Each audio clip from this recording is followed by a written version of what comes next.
Hello.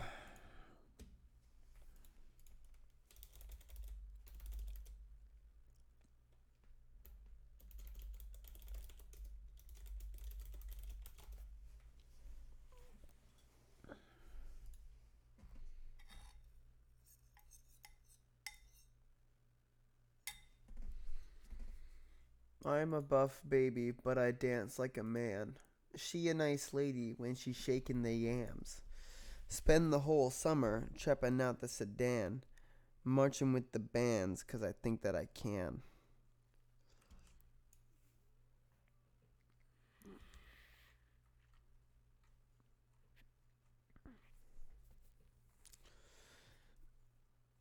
Two things real quick. First of all, Swarm Keeper is the best ranger subclass ever to exist ever.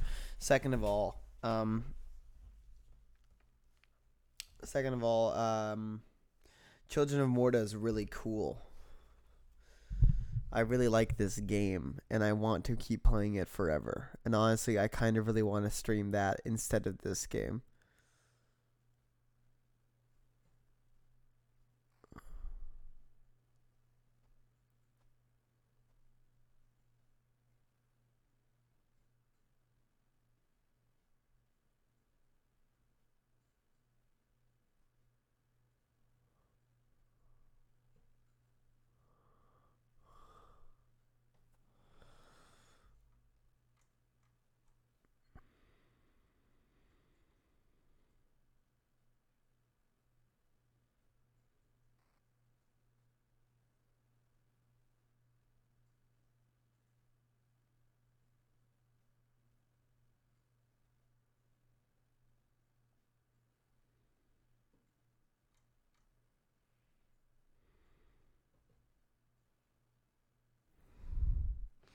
Howdy. Gonna start here in a second. I'm just chilling out for a second.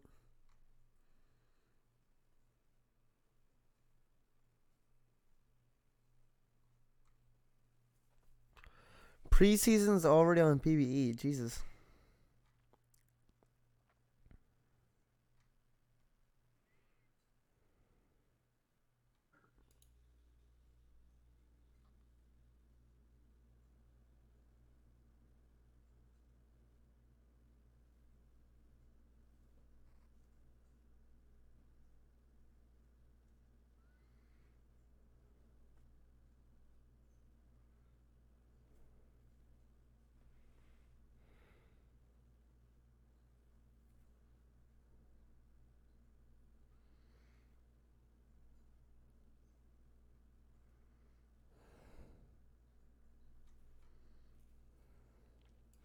Alright. Everyone go get your water. I'll be right back. Dump out my food. If you don't get water, you're killing yourself.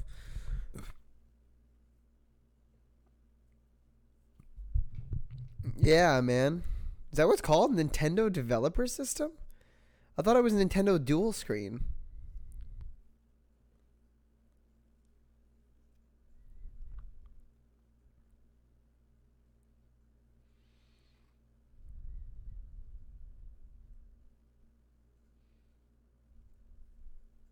Huh. Yeah, man. I got a real DS. I got a real DS, Nintendo Developer System. I got it. I got a real one.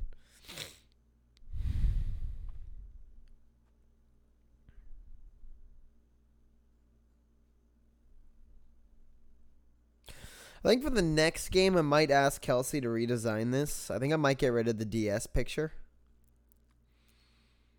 and make a bigger top screen and then a smaller bottom one.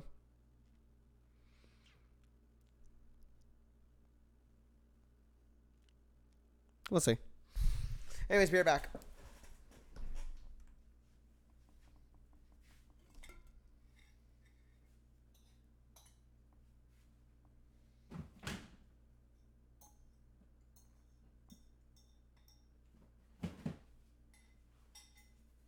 I'm a buff baby, but I dance like a man.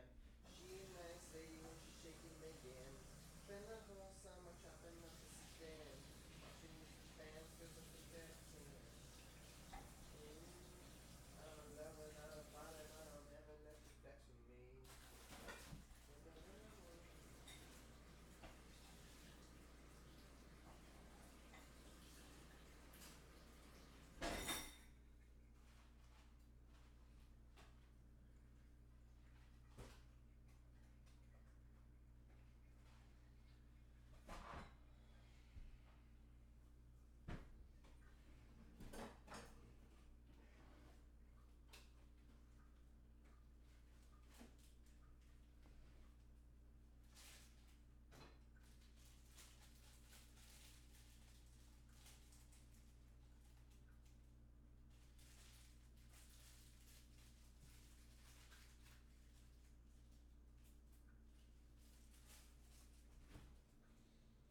No, it's a real DS. It's legally it's a real DS. It's a real Nintendo dual screen system.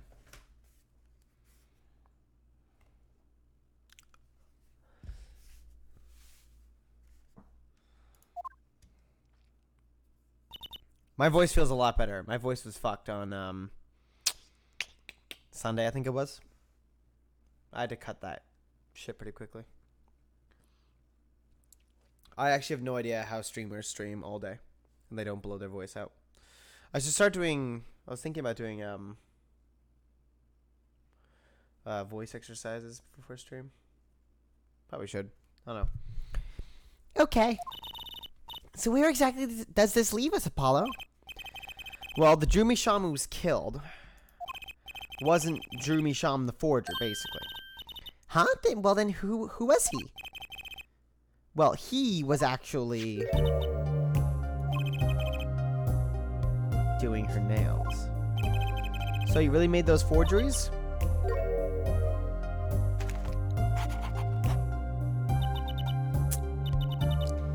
Yes, for father. I know it was wrong. Could you tell us how it happened? My father was a painter. I loved painting ever since I was a child. One day, father saw it in me. He saw that I had the talent. The talent for making forgeries? How should I say it? It was not only paintings I made. Given the materials I could make anything. Father was so proud, and I so happy. But in the end, I was making those. forgeries. I've never had a good constitution nor personality. I know very little of the world outside my door. And because of me, Father is... Do you know about this red envelope? I remember that envelope. It was some time ago. So you were already creating your works back then. I started when I was only 12 years old. So the one who figured out the stamp was poison, that was... Mr. Justice, it's time. To the courtroom, please. Right. I have time. Wait, Vera, just one more thing, please. Those 3 paintings in the studio. I painted those as part of my work. Right. See, we checked them out and we saw what was underneath. We saw the rough sketches underneath the 3 finished paintings. That was the pictures I was talking about, Nick. If you're here. Yeah, you are. So, for those of you who weren't here for the stream where we found this out, each of the paintings had a rough sketch underneath it, which detailed the past 3 cases of the game. There was the poker cards from the first game, the noodle card from the first case, noodle card from the second case, and this is your guitarist on fire on the 3rd case, although a lot crazier than how it actually went down. Whether or not that's actually, like, that matters little in the grand scheme of things, because the fact that anyone knows about this and knows that they're tied scares me. As I understand it, there are only 3 connections between each of those cases. Nope. 3? 2.5 we'll call it. Me, Trucy. No. Only 2. Maybe 1.5. Me and Prosecutor Gavin. Oh, and Emma. Nope, not Emma. Me and Prosecutor Gavin are the only 2 connections, like official connections.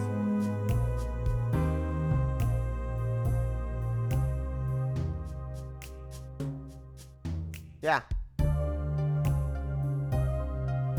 Huh. Somehow I get this feeling it's not Gavin, though. We saw the rough sketches underneath the 3 finished paintings. I see. Mr. Justice. Yes? Father, he knew of you. Of both of you. Your late father? He was watching, gathering information, all about the right and co law offices.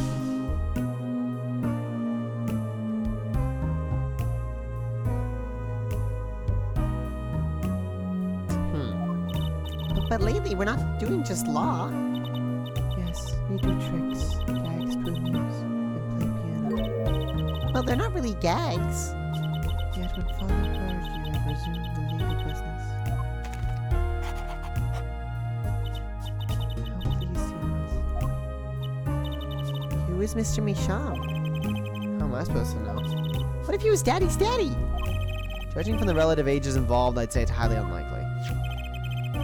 Things are already... What the fuck is that? I don't understand what that is. Things are already confusing enough with all these daddies running around. Yeah, man. Fuck yeah, bud. Oh, all these fucking daddies. Too many daddies. Not a thing, I say. Not a possibility. We knew that the victim's daughter, Vera, was the forger. What does this mean for the case? Guess we're about to find out.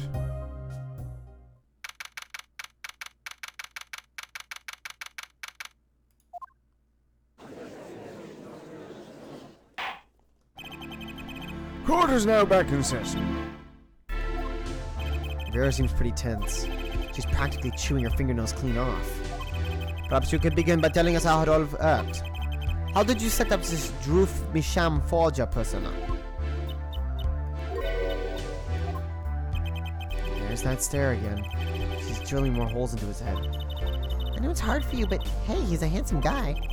What's hard? Whoa. Okay, Jesus Christ.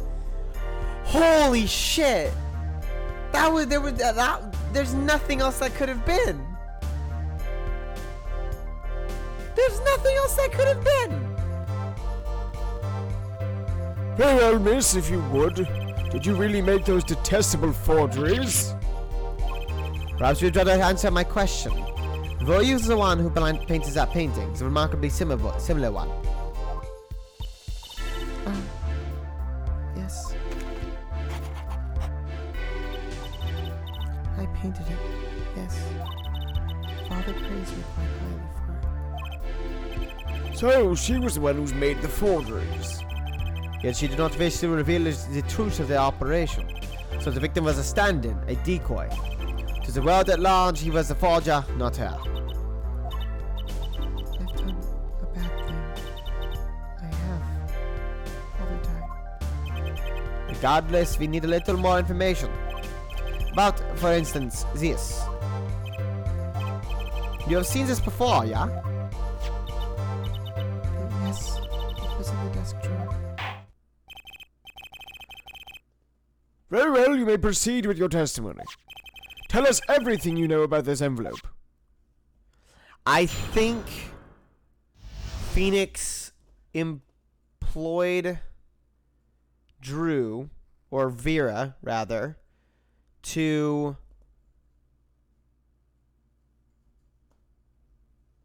forge evidence, and Drew was guilty of it. He felt guilty.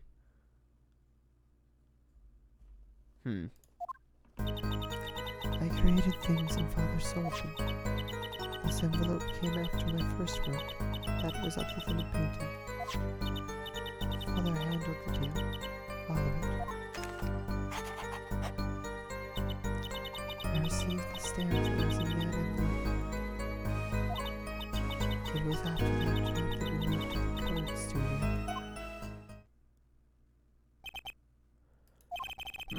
That certainly was much of a great interest in your testimony. Not that the witness realizes it. Very well, please begin the cross-examination. Right, okay.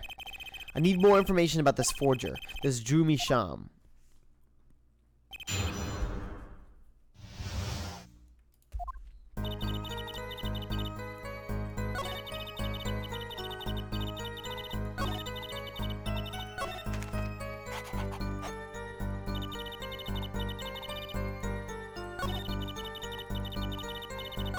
Let's press here.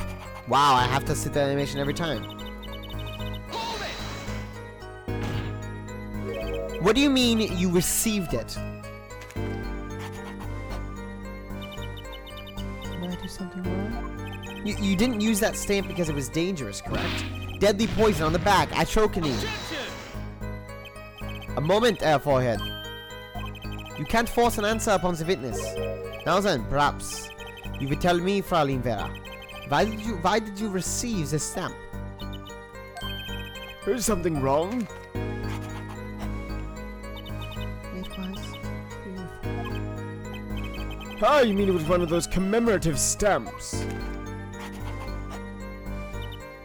So I am noticing 3 figures, and one of them has a vaguely top hat.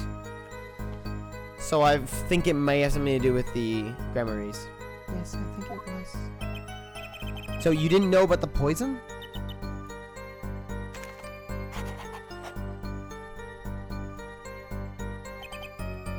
I guess not. So the trap failed by chance, by mistake. Such as this commemorative stamp. Quite a close call.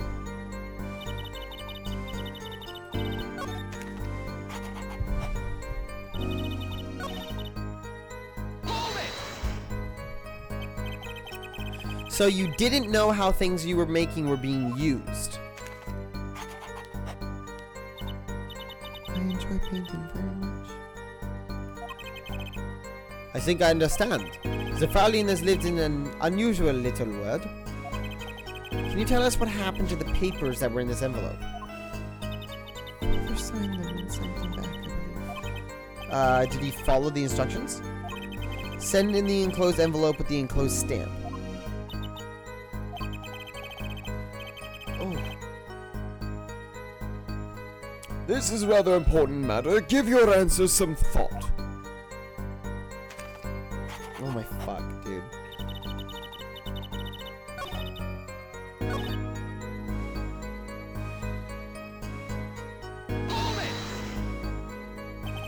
By other than a painting, you mean you'd only done paintings up to that point?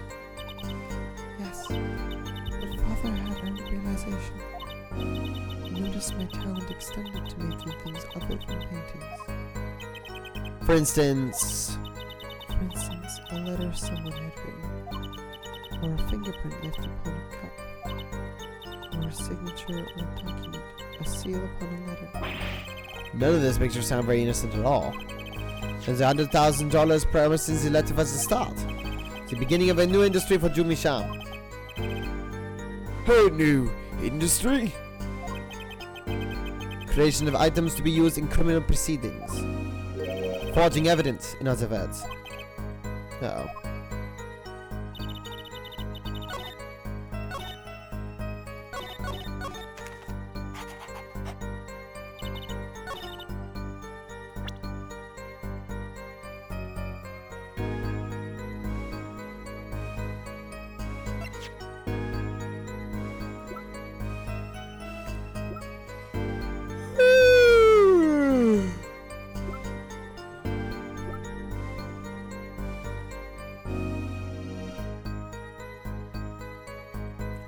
The only question is why.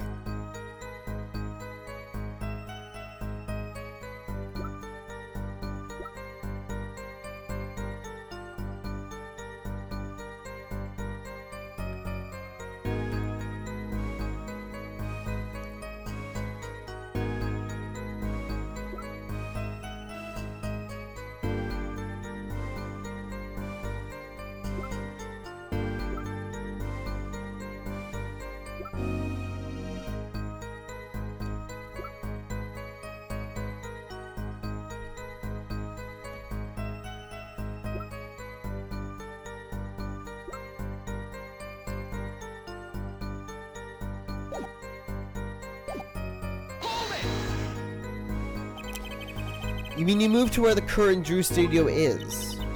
Yes, we saw very few people there. We began drawing picture books. It's a single job that ties him to the criminal underworld. I think Mr. Misham wished to reduce the visibility in the world at large. When we had to meet someone for some reason, Father posed as the creator of the work. So that was the real essence of the artist Drew Misham. You did the work and he supplied the face. The red envelope came after she'd completed her first job. That makes it a letter from a client, whoever wanted a forgery made. Apollo! We're close, we just have to piece together the parts. A deadly weapon in a red envelope, and the path it took to take Drew Misham's life. I don't really know what I'm trying to go for right now. That makes sense.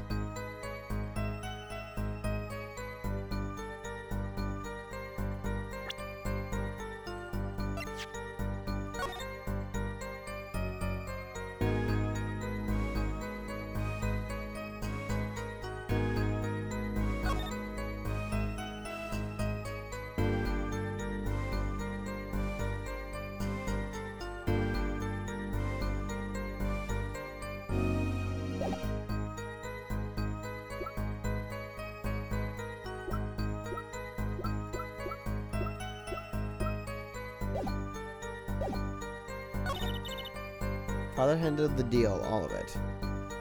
That checks out.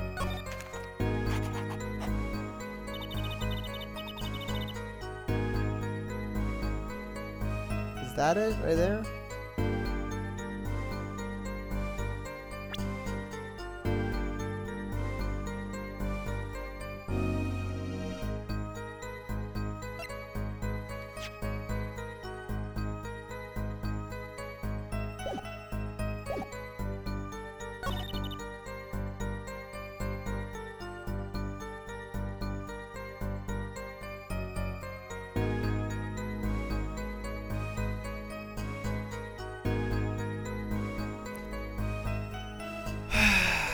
Fuck, man. I don't know what to do with this.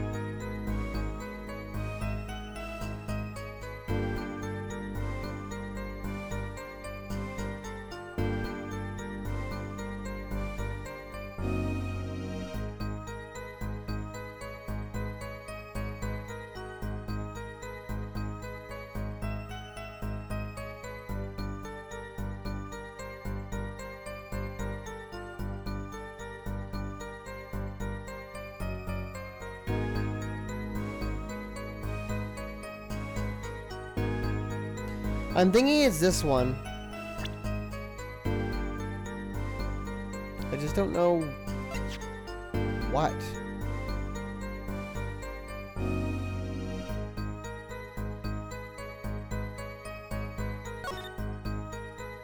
Maybe it's here? Objection! No.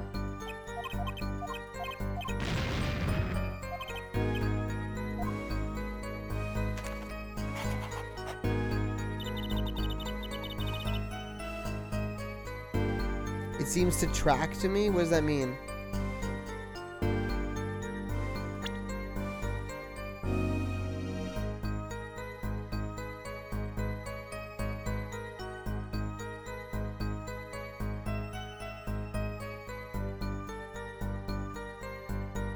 No, it makes sense. I just don't know how to figure out this puzzle.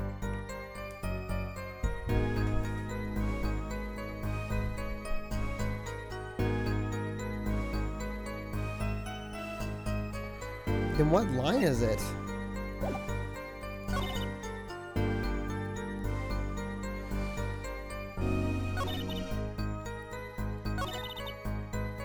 Like this? Do I have anything that she would have made that wasn't a painting? Like, I don't think so.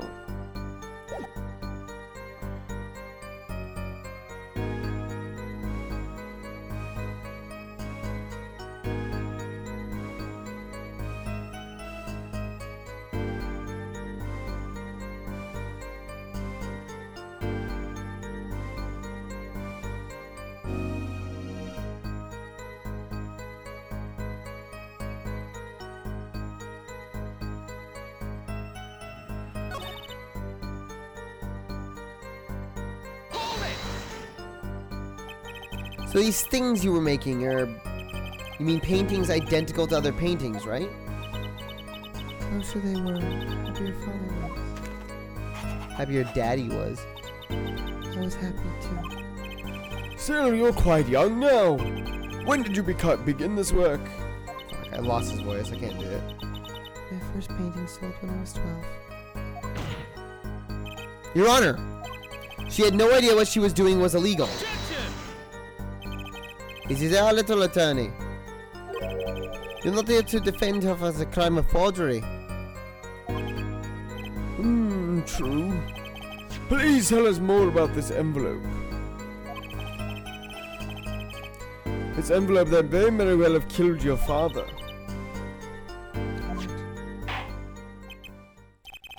So, you really don't know anything, did you? You had no idea how much danger you were in. Yeah, I guess that's what we had to do. Just press. Apparently not. About this commemorative stamp, could you tell us more about it? It was very pretty, and more than that, Yes? it was a picture of people I liked at the time. Is this something new?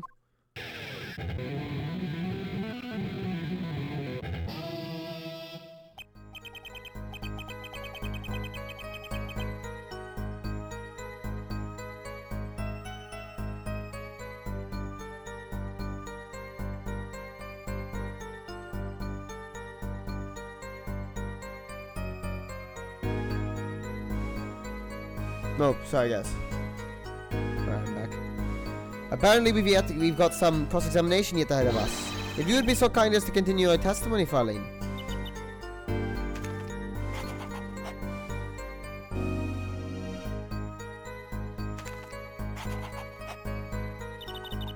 That was a picture of my favorite magician. Yep, fucking call. For the record, everybody, for the record, I just want to put this up there.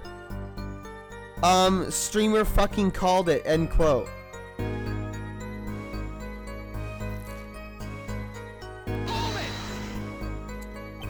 Magicians? Mysterious things. I always have. Even though she fainted when she saw Mr. Hat. You're confusing mysterious with freaky.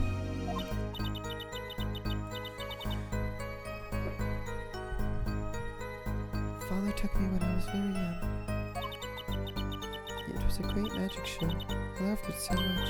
See? Isn't magic great? Fine, great, yeah, sure. No need to get all excited. But the magic troupe we saw disbanded soon after. I was quite sad. Did she just say what I think she said? Magic troop? Where have I heard that before? The red envelope came after she'd completed her first job. That makes it a letter from her client, whoever wanted a forgery made. Apollo! We're close. We just have to piece together the parts. Yep.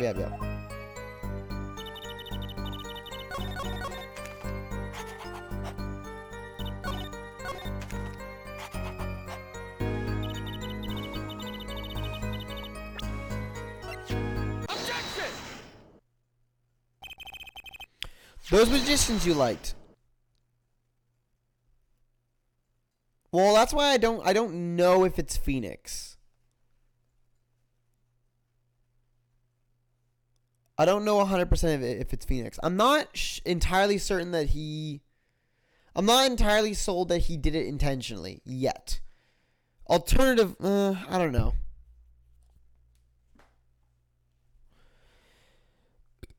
Those magicians you liked. Was it this bunch?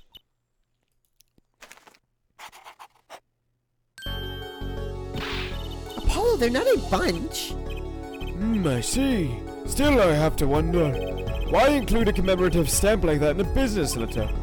Good question. Well, pretty stamps are always better, and you can't beat true gramarye. But the whole murder plan was a failure because of it. Ironic, don't you think? Prosecutor Gavin? Oh, he knows what case this is. Prosecutor Gavin? Gramarye? What's with Gavin? Might I ask just one question of this witness? In your testimony just now, you stated this was your first work that was other than a painting. Please, tell me, what exactly did you make? Can I ask why? No! Answer the question now!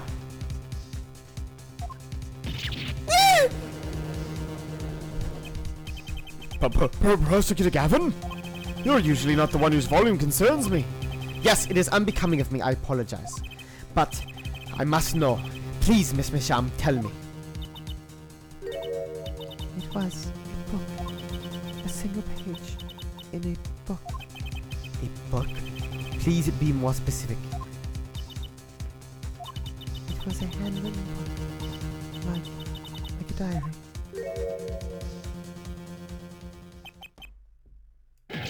No! I don't! 9!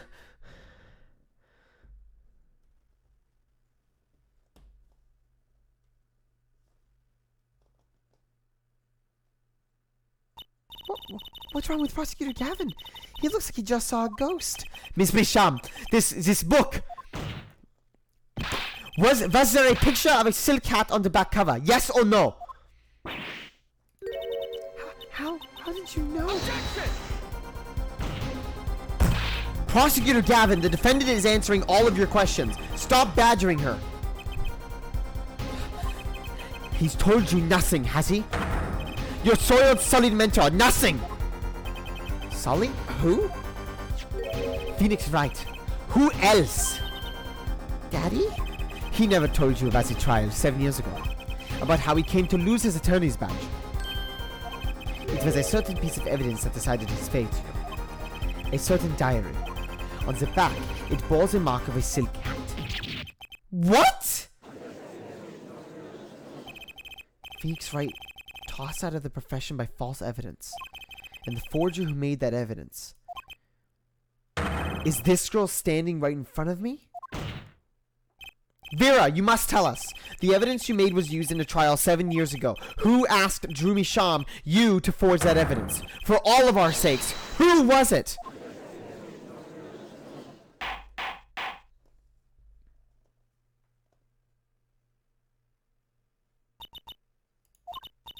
We only met once. You met the client? Well, who was it? It was...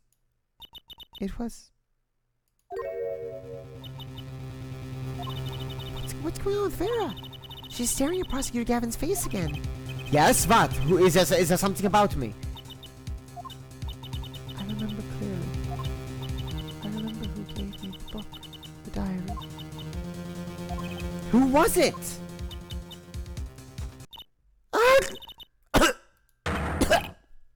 Vera!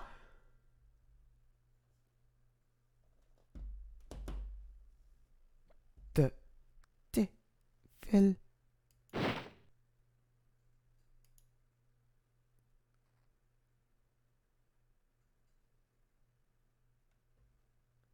Defendant Vera Misham. Condition: unconscious.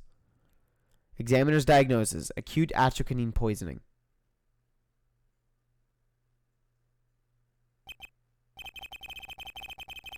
This ends the recording of the trial for the murder of Drew Misham. Vera Misham was, during the trial, poisoned by an unknown assailant. The dosage was just under the lethal amount, sparing the defendant's life. She is currently in intensive care and is not to be disturbed for any reason.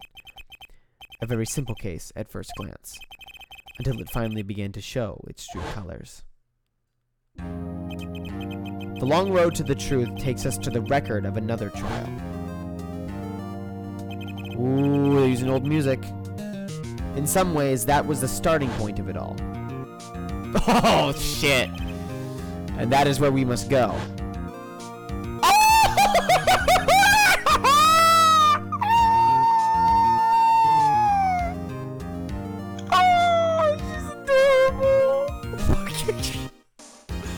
To find the whole truth. To be continued. We're just getting started, baby.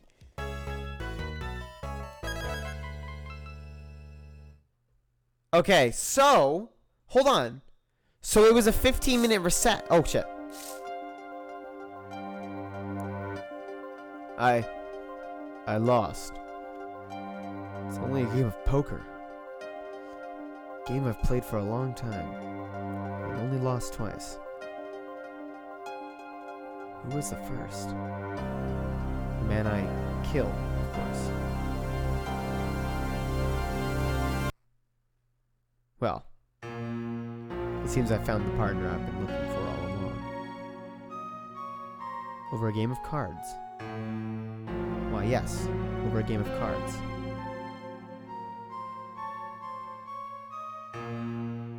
That was how we first met.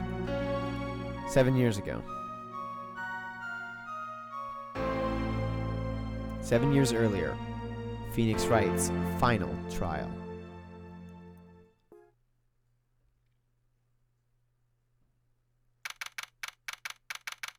What's with the fucking contrast? Holy shit.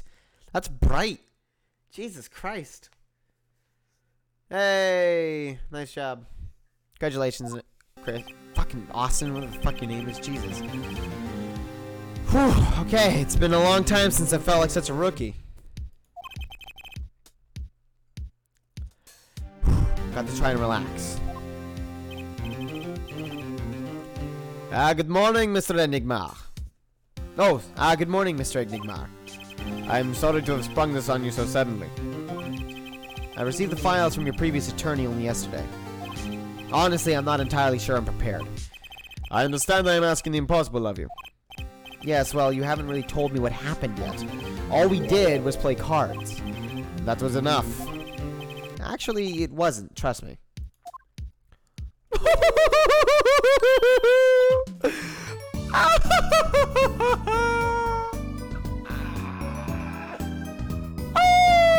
It's the greatest.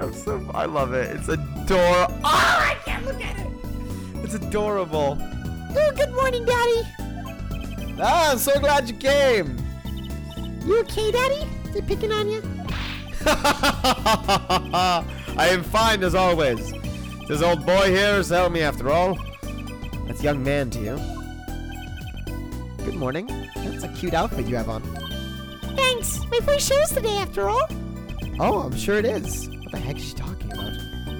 Oh, old boy. Huh? Me? Nobody started. Oh, boy. I'm here.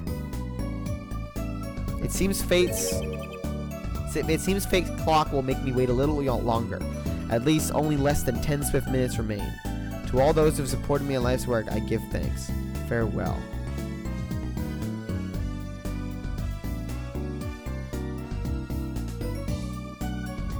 Did I just get handed a suicide note by a 7-year-old girl? Oh.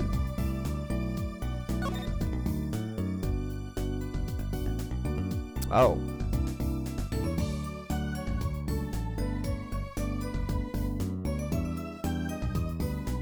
Really? They fucking shot the That's where the second gun wound went?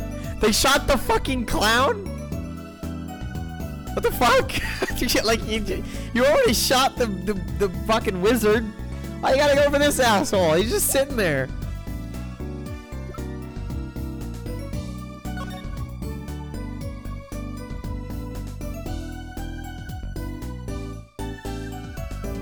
Gotta make sure the gun works.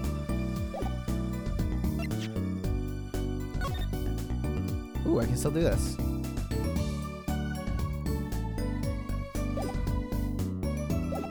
What's this?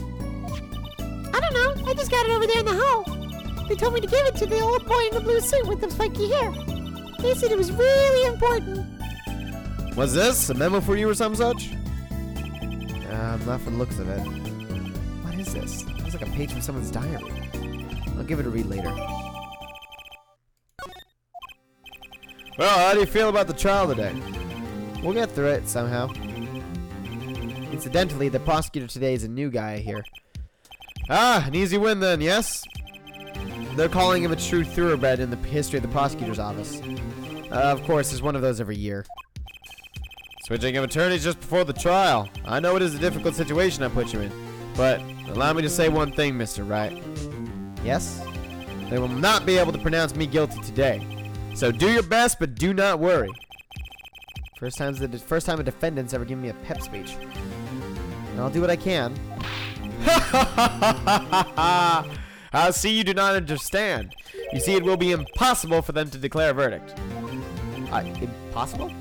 Yes. Isn't that right, Trucy? Yep, you bet, Daddy. My first look at the case was only yesterday, and the information I was given was a tad bit lacking, to be honest. Still, I'll do what I can, for their sake. I believe the curtains will be lifted any time now. I'm in your capable hands, Mr. Wright. My client is Shady Enigma. What? My name is... Who? My name is... What? My name is Shady Enigma.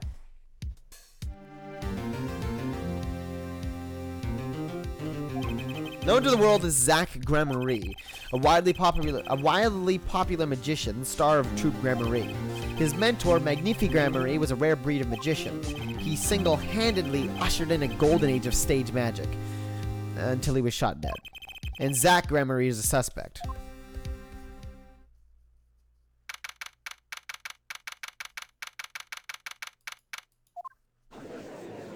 Oh, guys, are you fucking ready?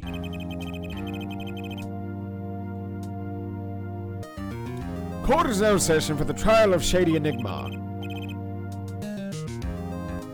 I just realized something. They downscaled the graphics.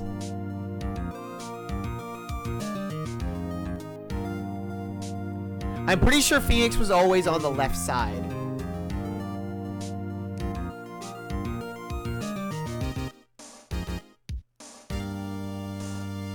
Phoenix looks weird.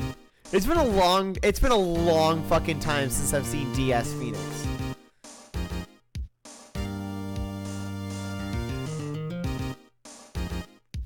I'm pretty sure it's always been like this, Nick. I'm pretty sure they've always had it like this. Apollo Justice was the first one, I think, to get it right. I imagine it was in order to, it was to keep it,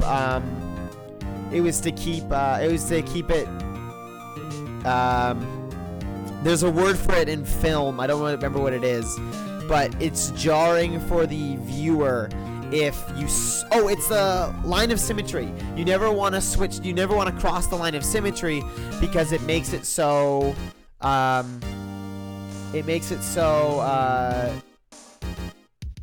things switch sides. I'm actually going to fucking go through the whole thing here. So if I go to this, if you've got one guy here and one guy here, well, let's do red on this side. You got blue guy there and red guy there. The line of symmetry runs straight through the scene going this way. And if your camera is here, when viewing it from this side, you've got red on this side and blue on this side. By the way, this is fucking film lessons. I don't give a shit.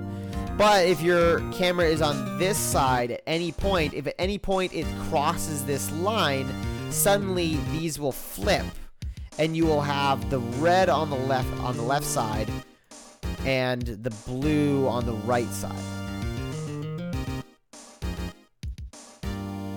This is important to keep in mind because if the camera ever flips, it means that these two people switch, and it fucks with the audience's perception of the scene. It makes it more difficult to actually get a look at the scene, despite the fact that you see it from a new angle. Everything in film and cinematography is about keeping things clear for the viewer. They should never be making guesses when it comes to the actual position of everything, unless that's specific for the story. So keeping a line of symmetry is important. What happens in the game, unfortunately, now with Apollo Justice, and you can make cases for whether it's a good thing or a bad thing, is that when we see Apollo Justice in the establishing shot, he's on the right, but he's facing to the left. Oh, sorry, he's facing to the, but he's also facing to the right, which means that it looks like this. Oh shit. It looks like this. It looks like that when we see the establishing shot, we see that he's here and Gavin's here, but when we see them in their close-ups, he's going this way and this going this way. This is a byproduct of having to show the judge on the opposite side of everyone in order to do the establishing shot. Because if you've got your judge here, you've got the judge here and the defendant here, or the witness here. In order to show the proper view, it would go from this way to this way. But you've got more of a closed off look once the camera switches back in order to show a close-up. Anyways, there's some fucking cinematography lessons. Line of symmetry, everybody. Back to the game. The defense is ready, Your Honor. Is the prosecution ready? I was just thinking, is this what all the fuss is about? What does he fucking look like? He looks like a girl. He looks like, I don't know, he looks like something. Bit of a buzzkill, really. Buzzkill? Is this some new kind of crime? One of the worst. This is a trial, yeah? Where are the sweaty palms, the pounding hearts? A Gaviner's concert got 10 times as strong as this gig's got. Who? Where are you again? Clavier Gavin. I came to get the party started, legally, yeah? Gavin, defense attorney Christoph Gavins. Figures my bro's more famous in this part of town. Clavier Gavin, lead singer for the mega hit band, the Gaviners. You're out of your league, rock boy. I know what you're thinking. You're out of your league, rock boy. True, my debut single, 13 Years Hard Time for Love, went platinum overnight. But that's just a hobby to me compared to this, yeah? Talkative, aren't you? I like your affected Euro rock accent, by the way. I'm just getting warmed up. Yeah, I'll tell you right. Perhaps you would be so kind as to fill us in on the case. Achtung, baby. Time to call on the opening act. What was his name again? Yes, Detective Gumshoe. Oh! You said he was not. You said he was gone, but guess what, boys? This is the best case. Hit it! Oh my god, guys. You said he was gone, but he fucking wasn't. You said he was gone, but guess what? This bitch is back. He's back, baby. And you are... Let me just clear the voice a bit. You were the one who called me up here, sir. Name's Dick Gumshoe. I'm a homicide detective down at the precinct. Detective Gumshoe, long time no see. Hey, you! Huh? Me? Today's the day, pal. Today I win and you lose. I got confidence in my testimony today, see? Why, you don't really lack confidence in your testimony? Yeah, detectives, this is my stage. Can the antics. Oh. All this hey-youing and such. And I could care less about your history together. Very well, Detective Gumshoe, if you would. Please tell us about the case at hand. It happened... Oh, Jesus. No, it happened about 6 days back in a room at the General Hospital. The facts are as simple as they come. Here's the crime scene. The victim was a patient asleep in a hospital bed. The killer comes in, puts a pistol to his forehead, and bam, lights out. Them's the facts. Not so long ago, the victim, Magnific Remery, was a famous man. He had the entire country under his magical spell, as it were. Yes, a great magician. He retired years ago, though. Say the name Magnific to one of my generation, you'd be lucky to get a blank stare. Yes, I'm sure the youngsters today know these his disciples even better. I dare say Troop Cavalry has made quite a name for themselves. Anyhow, the retired Magnific's been in the hospital for the last year. What was it? A mal-ignorant tumor or something? Doing something to his liver, I think. Yeah. A malignant tumor, perhaps? In other words, he had liver cancer. He had only 3 months to live, in fact.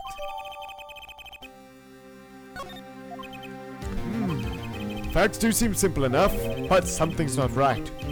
The victim was already climbing his 3-month stairway to heaven. Why not wait for him to knock, knock, knock on heaven's door? Oh, knock, knock, knock on heaven's door. I love the Guns N' Roses. Why shoot him? I wouldn't have put it quite so lyrically, but it's true. Why make the effort to commit murder when the victim was about to die? Incidentally, the victim had a serious case of diabetes. Diabetes? In fact, he was about to shoot up his insulin. And he was shot with a oh, motherfucker!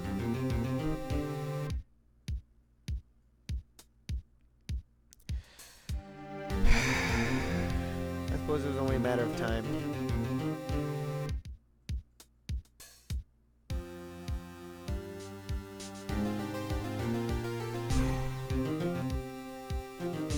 This is gonna be tough. This is gonna be tough. Collect myself, put it out of my mind, don't think about it. Don't think about it, just let the words flow. When he was shot with a pistol, the syringe was found at the crime scene. Chronic diabetes and cancer. As much as it pains me to say it, the victim was clearly at the end of his life. Oh, fuck you! No! Oh, no! Oh, that fucking hurts. Ah! I have to inspect it too. I don't like this. I believe the question before us is clear then. Why did the killer have to shoot this dying man? What reason could he have had? Very well, detective. Perhaps you can enlighten us as to the circumstances of the shooting. Yes, sir. I'm just gonna get it over with. I'm just gonna get it over with. I always hated getting those things. I guess Magnific was giving himself the insulin shots. There's no way I could do that. Yes, I agree, Phoenix. Wait, if Magnific uses the insulin, why are there no traces of it having been used? Something to keep in mind. Okay, I'm done. Cool, done. Okay, I never have to look at it again.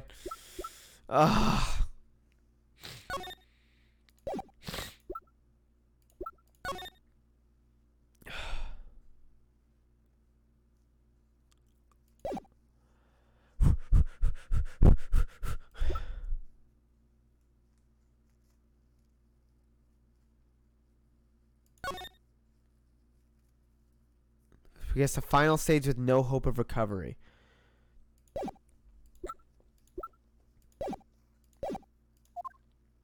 Oh my god, back to fucking this. Wow. Actually, the victim kind of ordered the defendant to do him in. A few days before it happened, the victim sent a letter ordering his own murder. The defendant did what was asked of him and shot the old man in the forehead. The bullet was fired from a pistol found at the scene, no doubt about it. The pistol definitely belonged to the old man, sir.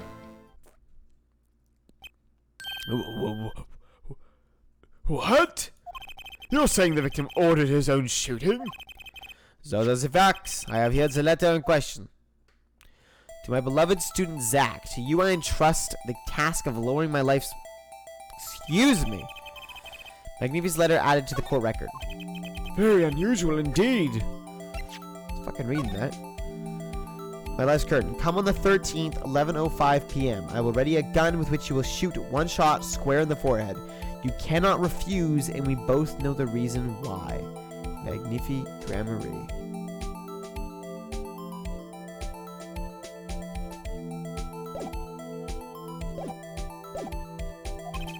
Although, could such a thing as a letter really cause one to pull the trigger, I wonder? I believe the answer to that question can be found at the end of the letter.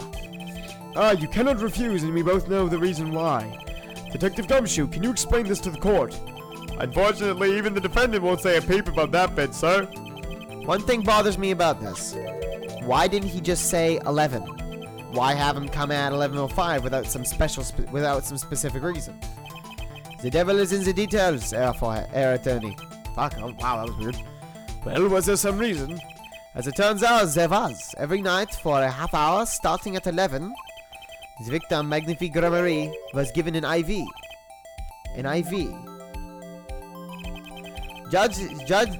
Jesus. There it is in the picture, off to the side of the bed. At 11 o'clock, a doctor would come in to set up the IV. 30 minutes later, he would come back for the empty bag. This happened every night without fail. So that was the only time they could meet without the chance of an untimely interruption. During his IV. Very well, shall we begin? Mr. Wright, your cross-examination, if you would. What's his reason he couldn't refuse, I wonder? He could have at least mentioned it to me.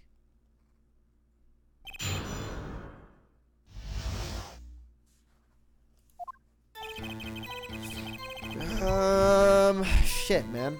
Can I present... Okay, I was wondering if I could present...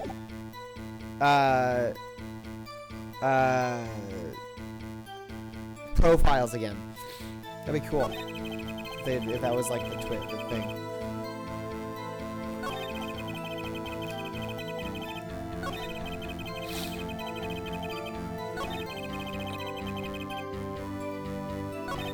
I didn't have time to gather all the details before coming in here. This testimony might be my only source of information. Better pay attention and read this letter carefully.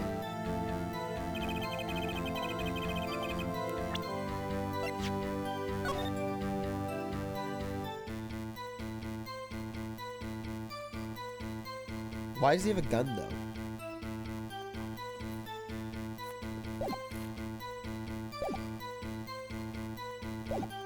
Let's just suppress him. Just because he got the letter doesn't mean he went through with it. Oh, I disagree. The victim was indeed shot in the forehead, after all, just as he had commanded. It could be a setup. But let's not be in such a hurry. Maybe we should let the witness talk for a change. Thanks, pal.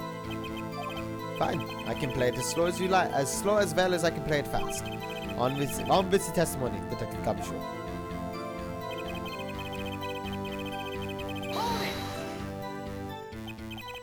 And this letter was sent by the victim. There it is! Gotcha! You're all mine this time, pal! Huh? I had the handwriting checked out, of course, it's the victim's, no mistake. Oh, I see. Score one for the boys. I didn't lose, I was just ascertaining the facts. So why am I so annoyed? But a letter ordering your own death? Things aren't what they used to be, I guess. I cannot wait for this old fart to die.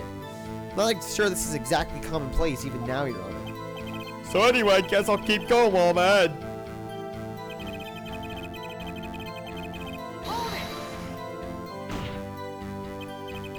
How can you be so sure? Hey, you gotta learn to stop relying on people to do your thinking for you, pal. Learn to think for yourself. Get that noggin cranking. You fail to grasp the concept of questioning, Detective. First, we got this letter. It says shoot in the forehead loud and clear.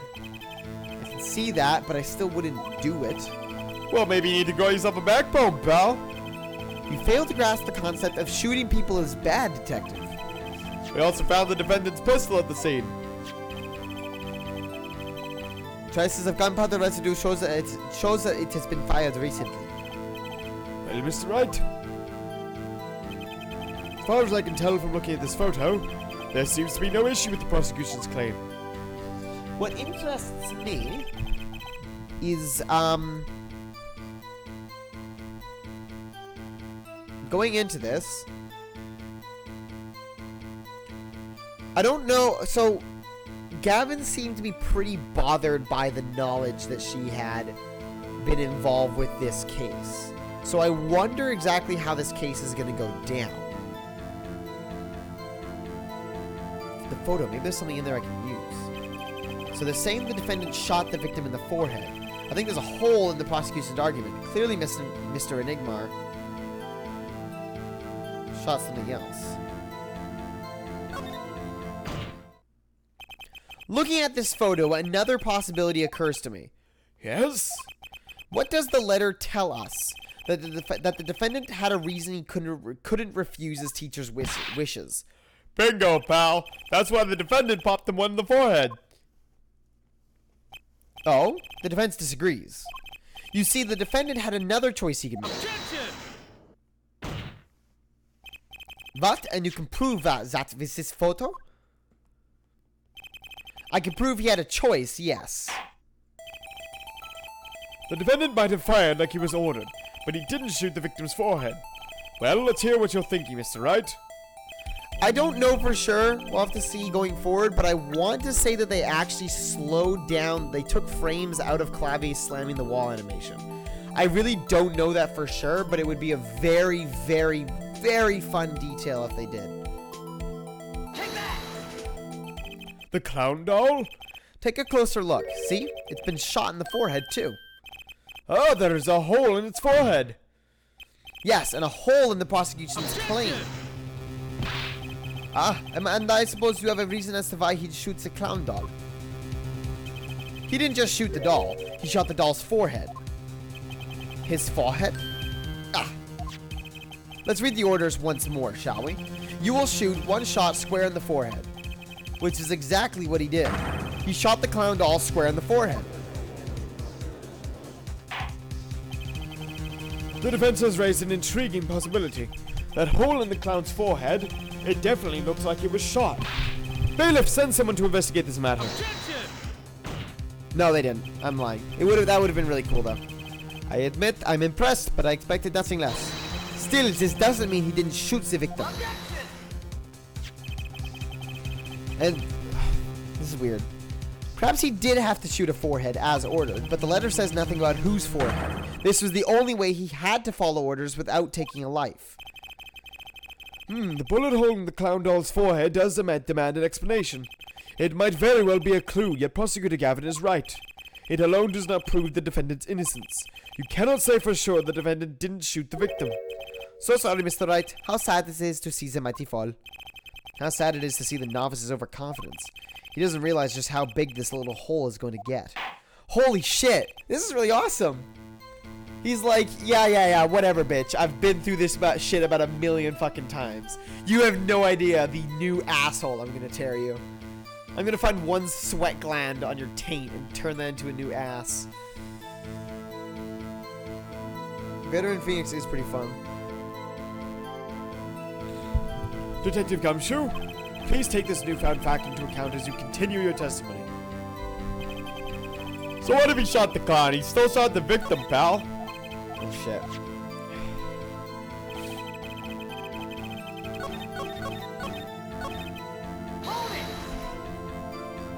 So let me get this straight. You're saying my client first shot the clown, then shot the victim. Hey, not a bad summary, pal. More of a confirmation than a summary, but whatever. So that was really more of a confirmation than a summary. But our defense attorney seems pleased enough with himself. Do these people ever miss a chance to mock me? Well, now that Mr. Wright's gotten that out of his system, shall we continue with the testimony?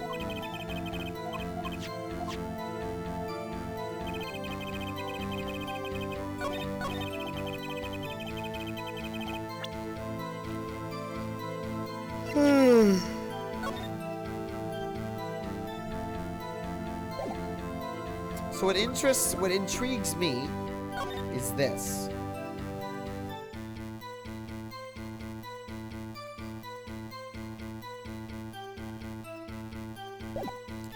Also,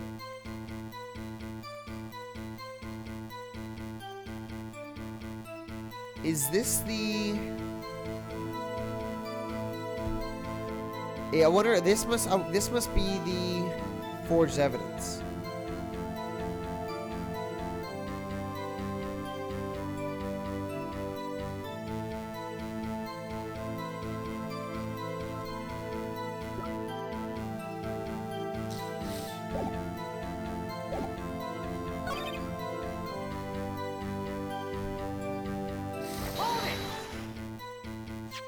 You mean this pistol, the one in the crime scene photo?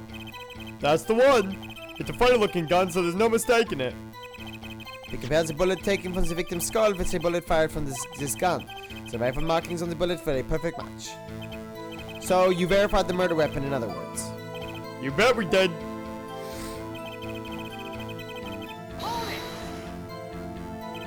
Why are you so certain? What pile of sand has your head been stuck in all this time, pal? Never heard of Zach and Valance quick draw shoot 'em? Huh? What's that? One of the defendant's specialties. Who's that? Zach and Valance stand on either side of a girl. Then they shoot. But the bullets don't hit her. Instead, they hit everything else on stage. This is one of the pistols they use in their show. Got a great design, huh? These kids love it. Many boys and girls join the police because of that pistol, I hear. You know, that would explain a lot about the police force. Troop Grandma Ray stopped doing that act a while ago. The old man held on to that pistol ever since. So Cold would like to see the pistol in question. You got it, sir. Here she is. Well, this is truly a blast from the past. It's a stage pistol for magic shows, see? But it can fire real bullets. It looks so much bigger in real life than on TV. Yeah, but it can only hold one round. By the way, the pistol's firing chamber is empty. And it shows traces of having been fired recently. So were any fingerprints found on the gun? Unfortunately, no. Of course, the defendant is known for wearing gloves. It might say that the lack of fingerprints is in fact a fingerprint of its own. Aha, intriguing point. Well made. Whoa, whoa, whoa. Not well made. Not intriguing. In any case, the court accepts his evidence.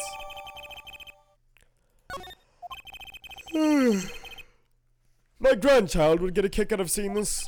But now it's time to return to our testimony.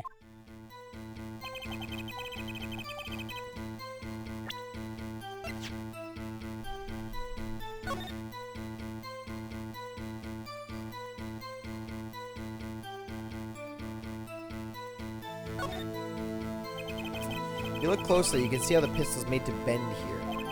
It's a one-shot only model, and I guess this bend is where you load it. So this is the famous Grandma Ray Golden gun. Because the kids used to love pretending they had one of these. I wonder if they pretended to miss their targets too.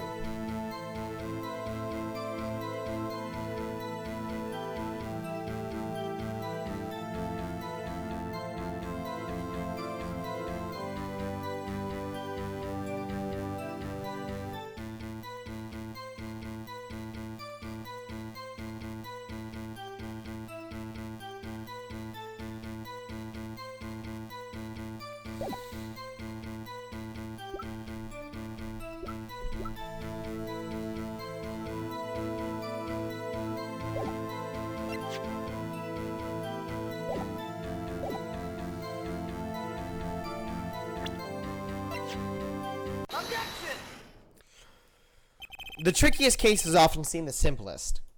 Prosecutor Gavin, you missed the bullet hole in the clown's forehead. If you hadn't missed that, you might have come to a very different conclusion. Understand? Yeah, but like I just said, pal, after he shot the clown in the forehead, he went and... Objection! Did nothing of the sort to the victim. The pistol proves he could not. The murder weapon? How? It's quite simple, Your Honor.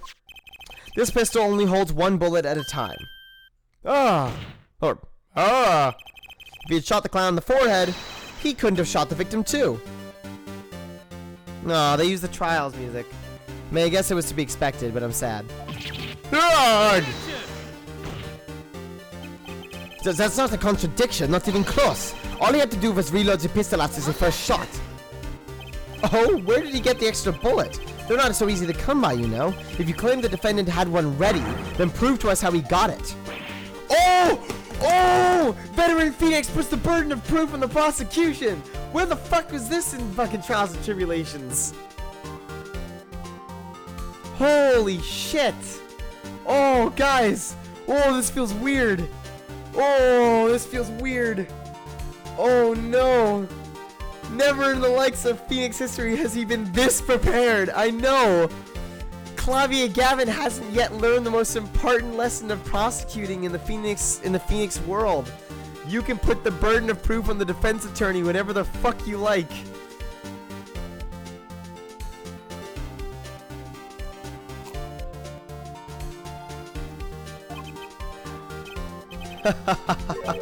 I had the feelings this wasn't over yet. No, this party's just getting started. And I haven't proven anything yet, beyond my good looks and starting record sales. An utter lack of humility. And what's this? Seems that the prosecution has another witness prepared. Like I said, detective, was just my warm-up act. Ugh. Now that the audience has gotten a taste of what's to come, they're ready. Ready for what?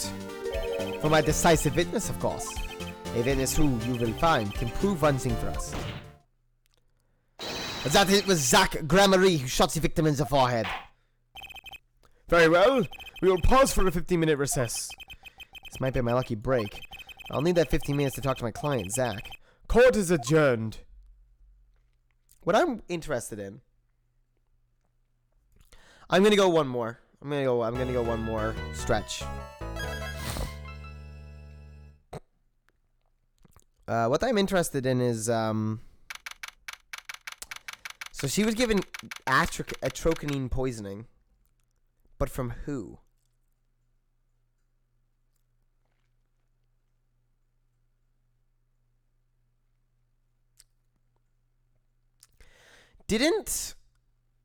Wasn't there something saying she's biting her lip?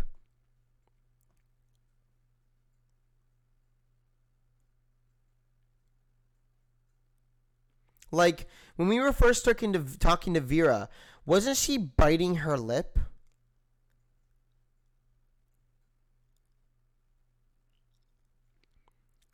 I think it's... So okay. Can someone do me a favor and go look up... Can someone do me a favor and go look up...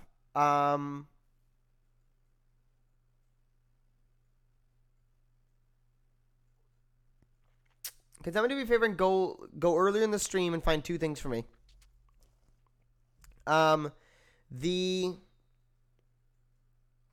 Whether or not she said she was licking her lips, and whether or not how long the recess was. I'm pretty sure it was 10-minute recess, but I'm not 100% certain. Very impressive, Mr. Wright, I have to say. I expected nothing less. You've only just begun. I was hoping you could tell me a bit more about what happened, actually. I did not think you would believe me if I told you. Better that you discovered the truth for yourself. I was thinking of you, you know. I think we need less thinking and more talking. That night in the hospital, what really happened? Ah, the way your eyes gleam, Mr. Wright. You'll scare Trucy. Speaking of which, where is she? You've seen the problem yourself, the letter. The one shot in the forehead one, right? Yeah, and the reason he speaks of. I cannot deny my mentor's wishes, even if it meant my own death. Why not? This is something I will not say, for now at least. What's this for now business? I've done many things in my life, some well, some poorly. This is a cross we must bear alone to our graves. We? You want to know about the night of the incident? Finally, this guy likes to take his time getting to the important stuff. Of course, I had no intention of shooting my mentor. I snuck into his room that night at the appointed time.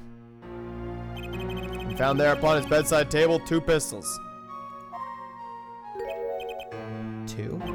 Yes, the one I'd used on stage, and the one that had been used by my partner, Valant.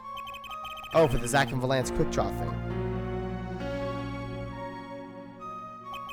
My mentor had the look of one sleeping. I stood by his bedside, hearing only the light sound of his breathing. Then I took the pistol into my hand. I cannot deny that my resolve faltered then for a moment. You faltered when you thought about shooting him? Recall there was a reason I could not refuse his request. His last such request, though not his first. So there were other requests you couldn't refuse before. To be honest, I've not always been steadfast, and I fear I've brought pain upon Trucy. Was Magnifi coercing his disciples somehow? Just what was going on in the troop grammary? Yet in the end, I did not shoot him. Instead, I turned and shot the clown. I took the pistol I had fired and placed it in my pocket. In your pocket? I believe if you examine the bullet in the clown's head, you will find it to be different than the one in my mentor. What were those called? Rifling marks. Ah, yes, well, that is all I have to tell you concerning the case. Concerning the case? You mean there's something else you can tell me? Ha ha ha ha! You are a fascinating man, Mr. Wright. Thanks. Yes, there is something. My mentor, his eyes opened. What? Magnifi Grammary? The old devil, he was not asleep, you see. Of course, the gunshot would have woken him anyways. And there we had our last discussion as mentor and pupil. Ooh, he looks evil.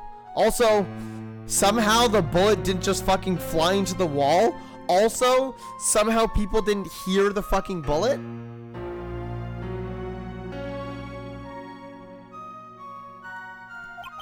It was not a long discussion. Maybe 5-10 minutes or so. What did you talk about? Haha, Mr. Wright. Did I not just tell you? It does not concern this case. Zach Grammary seems pretty steadfast to me, or maybe just stubborn. Mr. Wright, your presence is requested in the courtroom. Once again, I'm in your hands. Right, let's get back in there.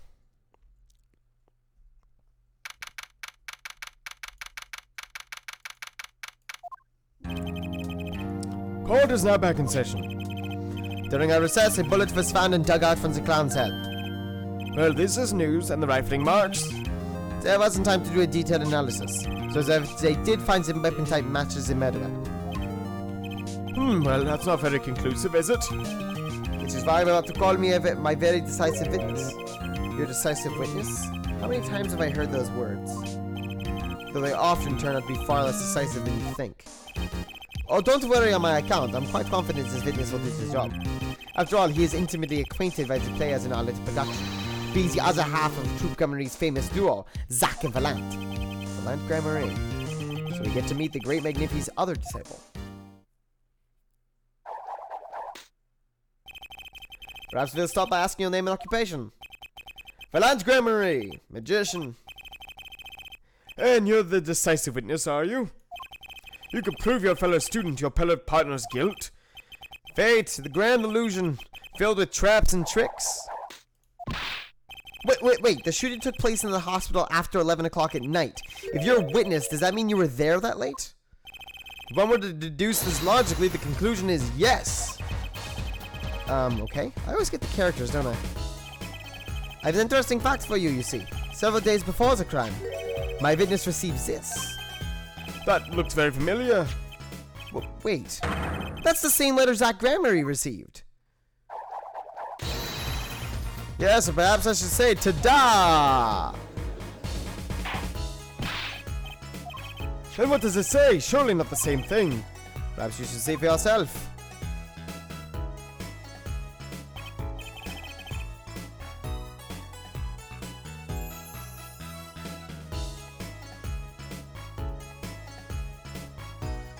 Why, it's practically the same. The court accepts this into evidence.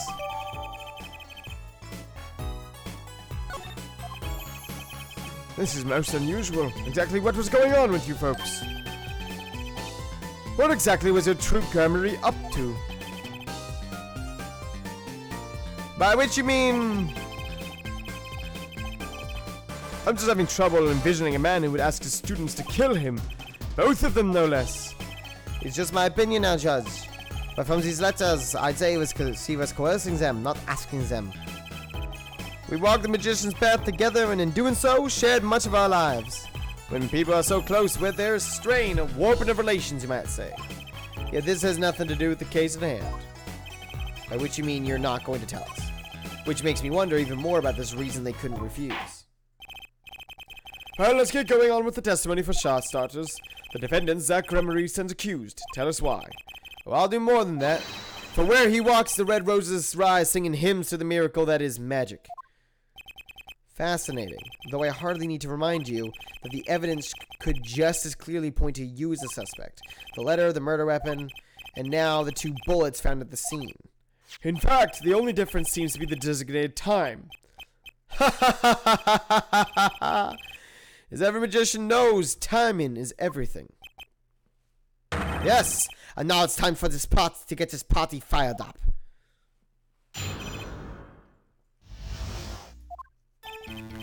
That night, That night I visited the hospital room at the time Magnifi requested. The smell of gunpowder hung in the room, and my mentor had taken his final bow. I did not imagine my fellow student might have received the same instructions. Yet a deal with the dead is still a deal. Death's sweet kiss I gave to the clown. Then I informed the doctor and the police. so you were the one who reported the crime. Indeed, I would think this fact alone would clear my name of suspicion. Let's not jump to any conclusions. Yes, the cross-examination generally comes before the conclusions in this court, but if your testimony proves to be true, then the defendant, Zach Gremery, is guilty. And if it wasn't Zach Gremery, then the killer was you, Valant. And no disappearing act will get you out of that.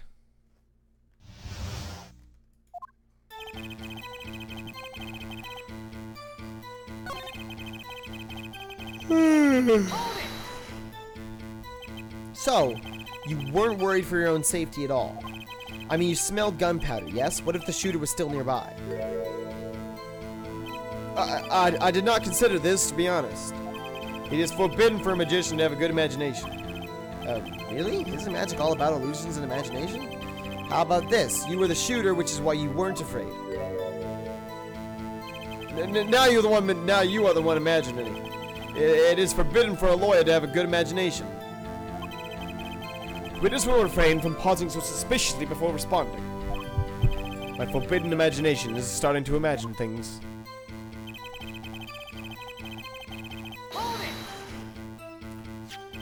Which brings us back to this reason neither of you could refuse. So it does, and my partner, he did not refuse. But Magnifi wrote the same thing to you. Why could you refuse if Zach couldn't? Because I have a will of steel, or of course, I also do this trick where I bend steel bars, so perhaps steel isn't all that strong. So which is it? Mind if I continue?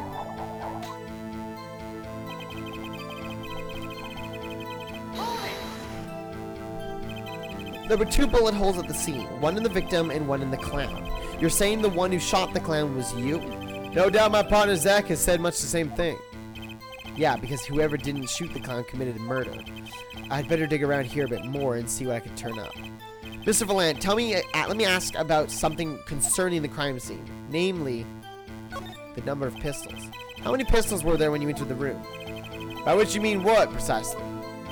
2 pistols were used in the Zach and Valant quick-draw shooting, correct? One for each of you. You are well informed, yet only one of my old friends sat in the hospital room that night. What did Zach tell me back in the lobby? Of course, I had no intention of shooting my mentor. I snuck into his room that night at the appointed time and found there upon his bedside table 2 pistols. I took the pistol I'd fired and placed it in my pocket. I see no problem with that statement. Only one pistol is visible in the photograph of the crime scene, after all. So you picked up that pistol and fired it? Indeed I did, Alakazam, Alakazing, Alakaboom. Is the number of pistols really so important? The number of pistols is quite important, Your Honor. Very well. Please add this detail to your testimony. What can I do but obey? Only one pistol was in the hospital room that night. With it, I shot the clown.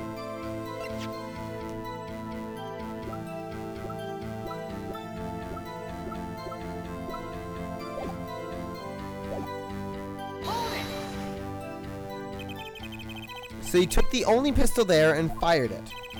That's correct. And that pistol was this one, which was left at the crime scene.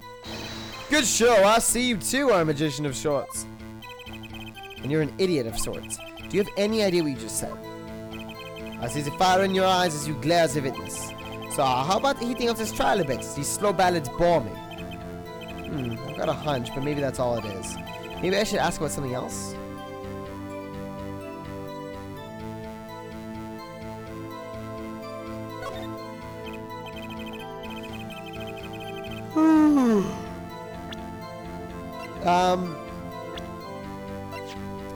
He arrived second at 11:20, supposedly.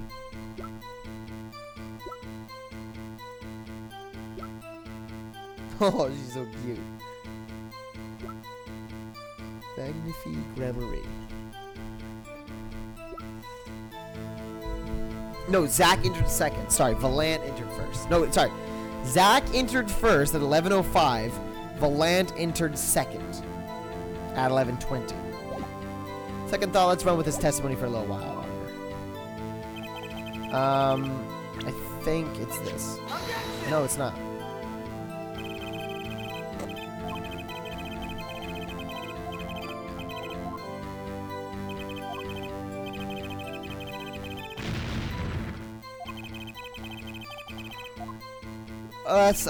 That might be the original line for the doctor and the police.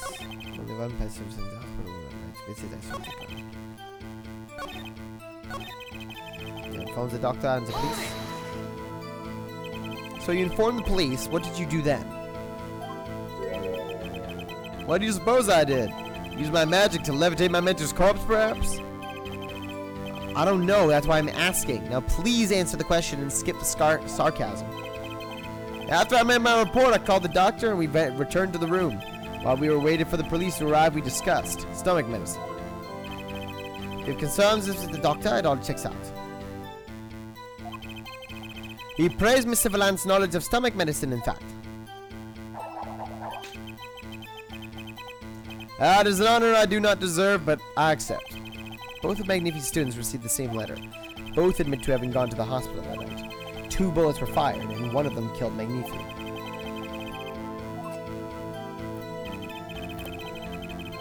Well, I know the crack, but they aren't giving me the, like, I don't have a way to prove it.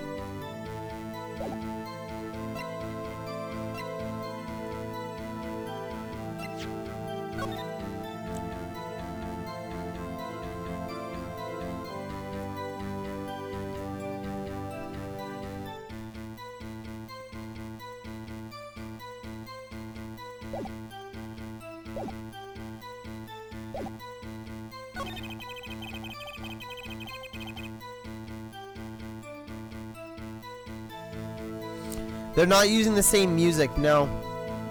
Because they use the Trials and Tribulations music instead of Cornered. Or Pursuit, rather.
You're totally right. I'm sorry, I don't know how I mixed that up with the Trials and Tribulations one. That disappoints me.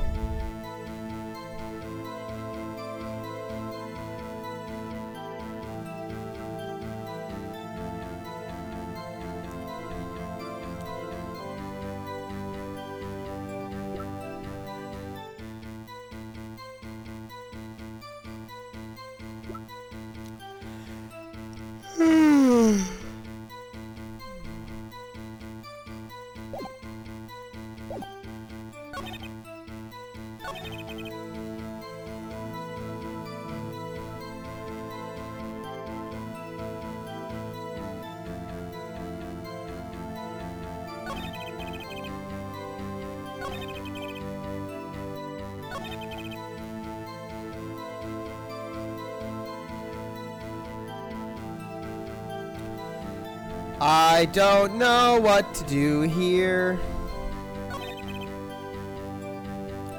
My brain's not holding up, man.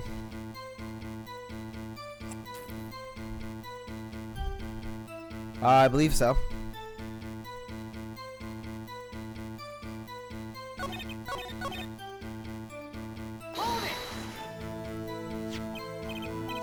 Which, according to the letter, was 11:20 p.m. Indeed, in magic, timing is everything. Right. Consider the illusion of teleportation. If I were to appear on stage before my stunt double is left, how would that look? Why, it would reveal the very secrets of my magic. Now that you revealed the very secrets of your magic for all of us, let's move on. You went at the designated time, and what did you see?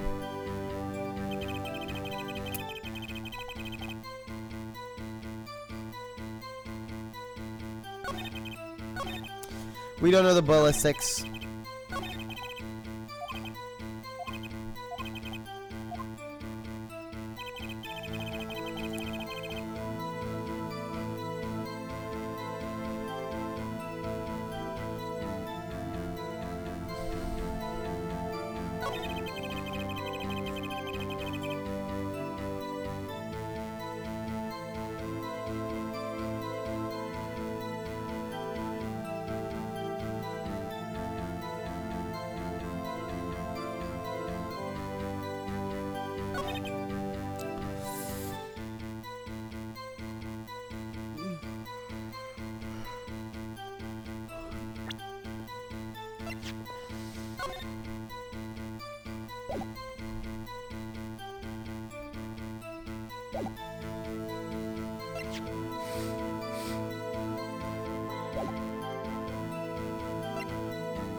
Only one person wasn't.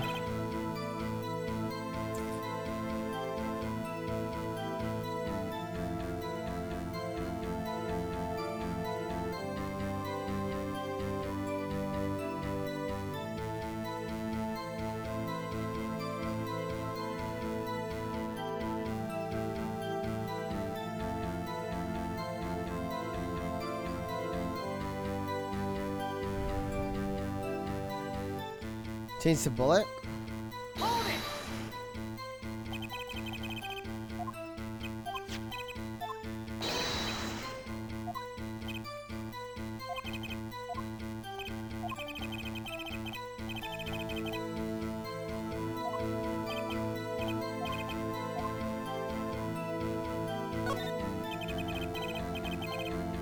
In order to shoot a pistol, you need a bullet. Where was the bullet? I entered the room and took the pistol in my hand. The bullet was already loaded, ready to fire at any time. A magician is always prepared, you see? Prepared for...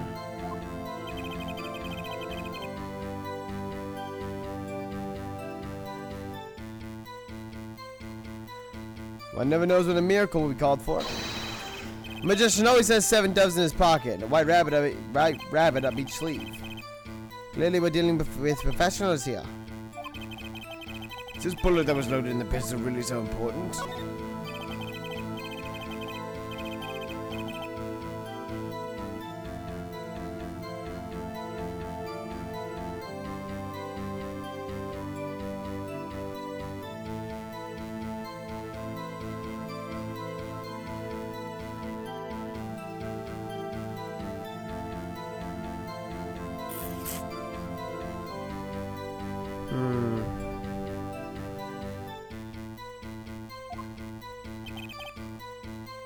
Very well, please add this detail to your testimony.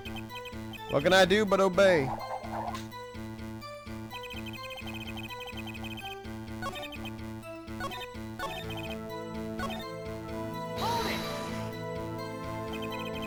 If the pistol was already loaded, something doesn't make sense. Why weren't the victim's fingerprints on it? You should know that we of the Troop Gramarye are capable of many things. One of these being the levitation of iron balls without touching.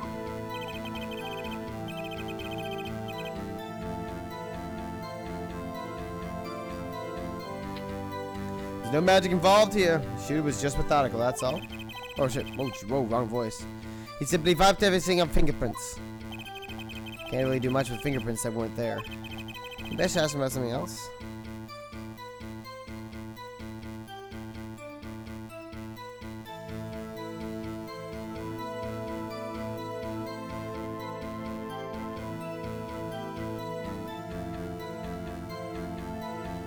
Number of pistols? You think so? Yeah.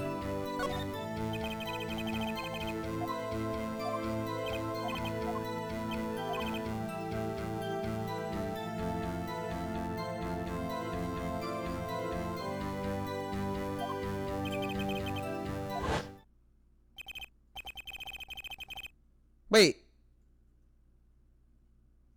What did I kind of like phased out for a second. This wasn't the first time that I pressed this. Snuck into his room that night at the appointed time. Was this here? It was? Oh god, I'm really losing it then.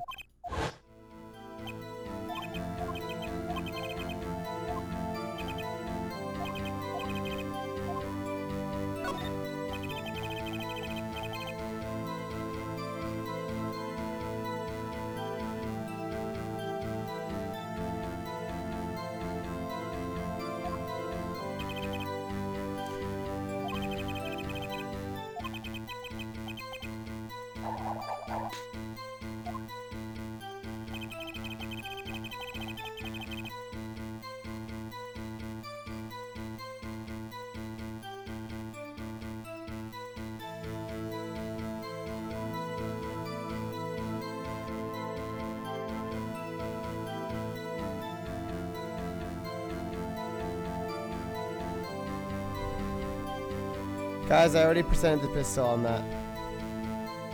I'm pretty sure.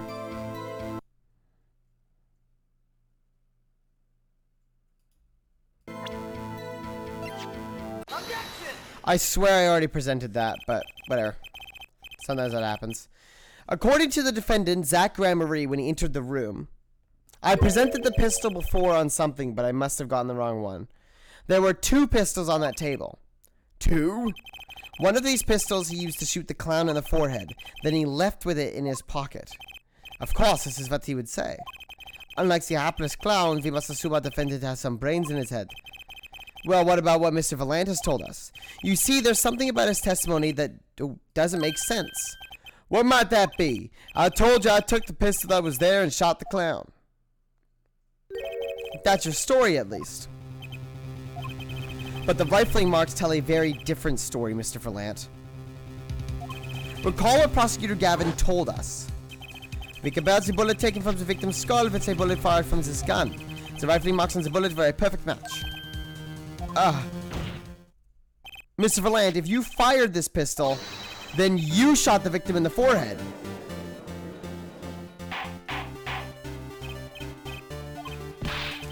Well, this is all rather sudden. What have I done? Prosecutor Gavin? I owe this court an apology. Sorry. Sorry for what? You see, I was unaware that 2 of these unique pistols were crafted. The analysis of these rifle marks only proves the type of guns that fired them. But that's not what you told us before. You said you'd verified the murder weapon.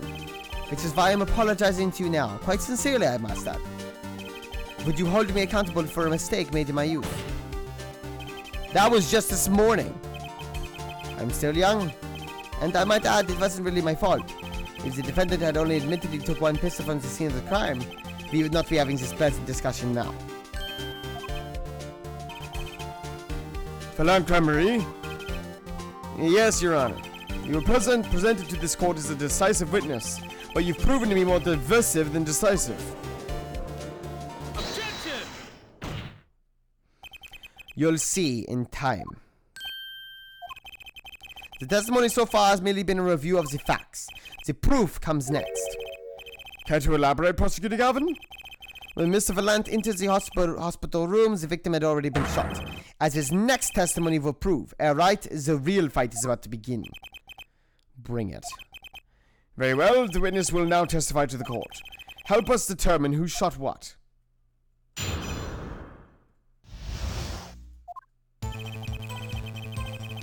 I arrived in the hospital room at the appointed time, which is to say 11:20.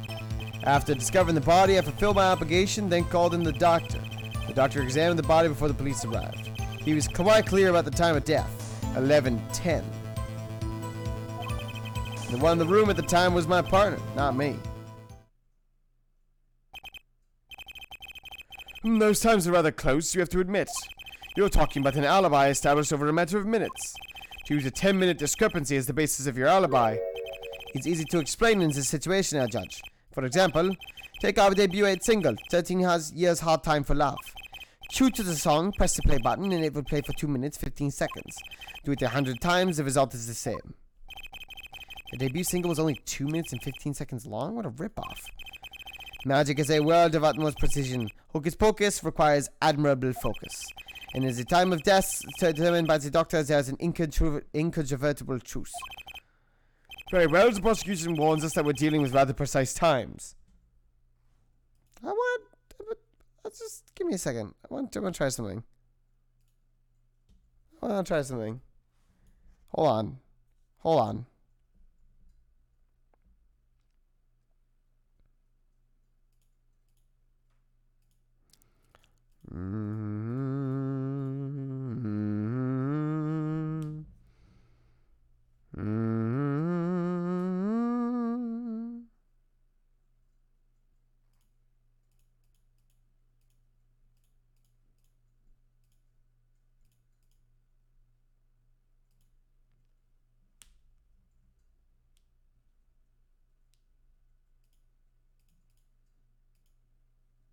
No. Oh? Okay, so... Hold on.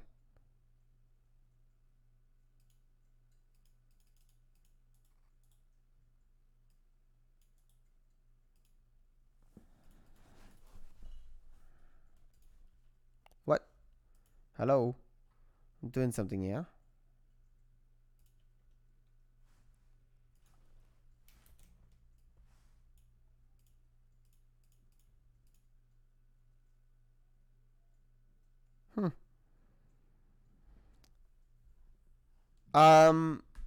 Interestingly enough, I don't know whether this has any significance at all, but 13 years is perfectly divisible by 2 minutes and 15 seconds.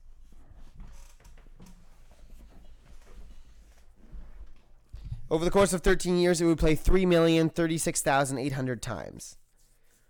I don't know if that number has any significance, but I don't know. It's there.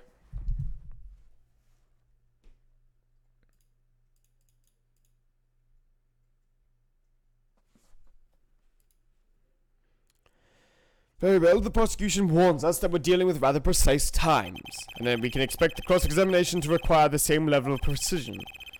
I would hope the defense refrains from its customarily broad, sweeping accusations, lest we blur the focus in this case so clearly demands. Point taken. Baseless remarks will result in a penalty. I'll carry on, Mr. Wright. Carry on, right.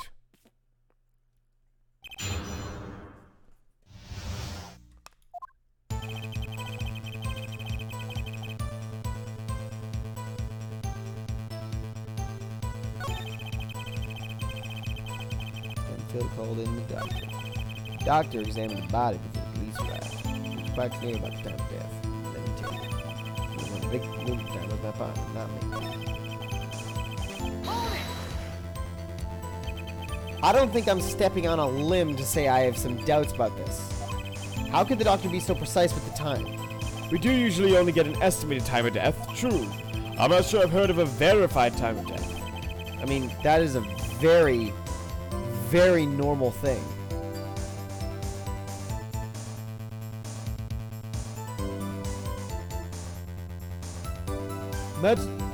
Jesus, too many voices. Magic revels in making the complex appear simple, but reality is the opposite. What appears complex in this case is a simple matter of subtraction. See, another person has done their arithmetic homework. The point here is the IV the victim was taking. It's quite visible in the photograph of the scene. Recall what we heard earlier about the victim, Magnifi Grammarly schedule. Every night at 11, Magnifi took an IV drip for 30 minutes. I can see the IV bag right there, yes. Now look a little closer. Follow the tube down from the bag to the end. Oh, the needle's been removed.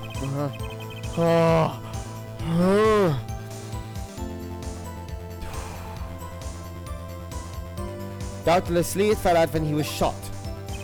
That would seem to be the case. I don't think they fall out that easily. And the needle comes out as if IV no longer drips. You can just measure the remaining IV liquid. Precisely. The IV liquid functions for our purposes as an hourglass of sorts. This is how the doctor determines the time of death. Of the amount remaining in the bag, it was determined that the IV had stopped 10 minutes after administration began. So it was when I Valant entered that room.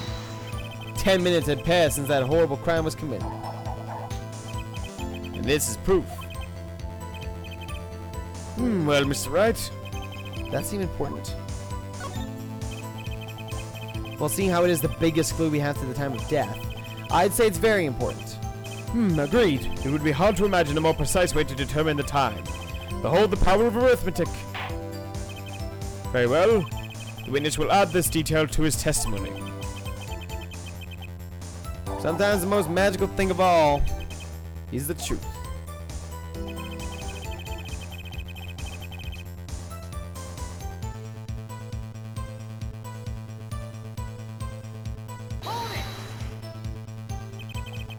Did you notice the IV yourself by any chance?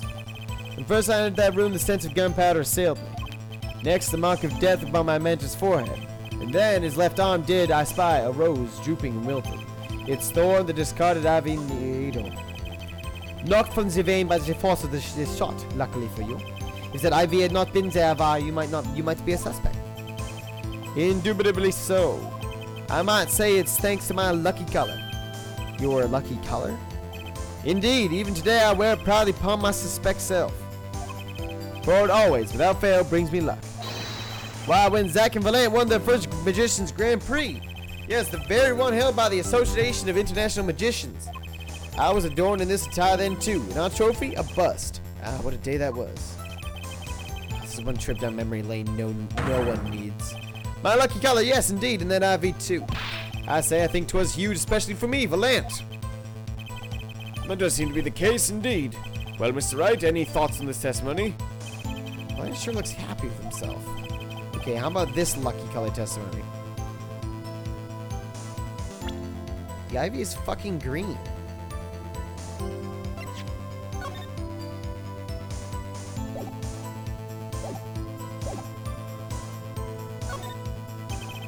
It certainly sounds like your lucky color has brought you plenty of luck, but not this time. Mr. Valant, your lucky colors betrayed you. I'm afraid you've lost me. Your Honor! The witness's testimony just now clearly contradicts the evidence. What? Please recall my warning at the beginning of this cross-examination, Mr. Wright. Baseless accusations will be duly penalized. I do hope this latest accusation is well based. Don't worry, I've got all your bases right here. Very well, let's hear the defense's claim. Where is your evidence that contradicts what Mr. Valant has told us? Just double check here.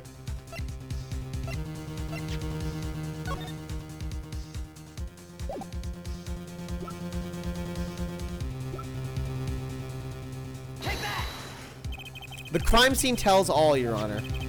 The photo of the crime scene? All this talk of color has been yearning for black and white, clear-cut simplicity.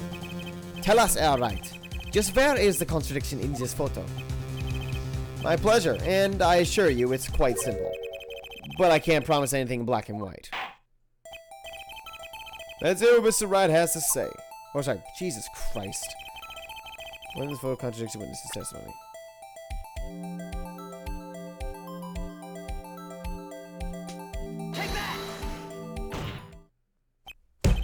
Valant Grand Marie, let's get one thing straight about your lucky color. It's yellow, yes?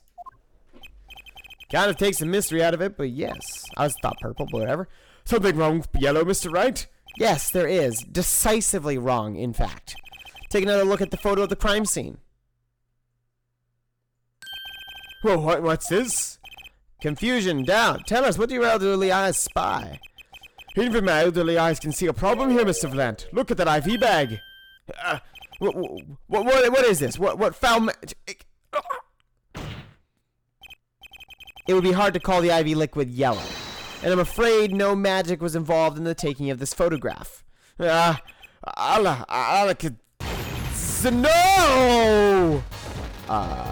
Dude, Burrs just flew out of his fucking dick. What does this mean? This is some kind of mistake. Yes, Prosecutor Gavin. Your witness's mistake. The greener they are, the harder they fall. I suppose there's no substitute for experience. Valant Grand Marie, as you reminded us several times, your lucky color is yellow, but the IV is clearly not. Well, this contradiction can mean only one thing. And to sink, you almost had me. I see your true colors now, Ace Attorney Phoenix Wright. Perhaps something you'd like to tell us, Prosecutor Gavin? As far as this court can tell, the witness's testimony does contradict the evidence. Yes, a contradiction. One that I shall be pleased to hand right back to Mr. Wright. How do you mean? How? Because the witness has made no mistakes. I agree at a glance the IV liquid does appear a sort of greenish yellow, but I assure you the liquid itself is quite yellow. Yellow liquid? How can you say that? As far as I can tell from this photo, it's green. Yellow in a blue bag, okay. Yes, but what color is the IV bag itself? The bag? You mean the plastic bag on the hook? It looks like a, I want to say light blue? Precisely. Figured it out yet? Put the yellow liquid in a blue bag and you get green. This, incidentally, is the liquid's true color. I see. Your explanation does have the ring of truth to it. But it wasn't about what he'd see when he got in the room. As I thought, there's no substitute for experience, Prosecutor Gavin. What? You may tell a good tale, but you've just proven something rather grave, for you that is. Grave? The liquid in the IV is yellow, yes. But how did this witness know that? It's quite unnatural when you think about it. You did think about it, didn't you? Holy shit. Dude, this game is the best. Your Honor, the defense requests an explanation from the witness. At the scene of the crime, the IV liquid appears to be green. So let me ask, how did the witness know the IV liquid was actually yellow? Oh, baby!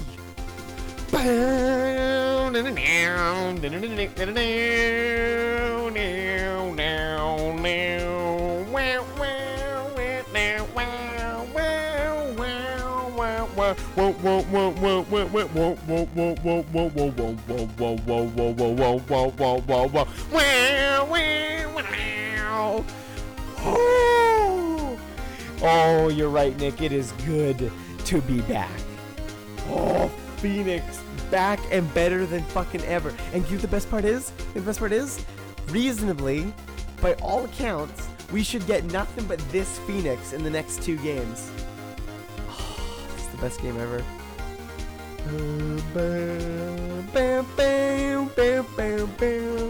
I love how they bring this shit out. Feels so good.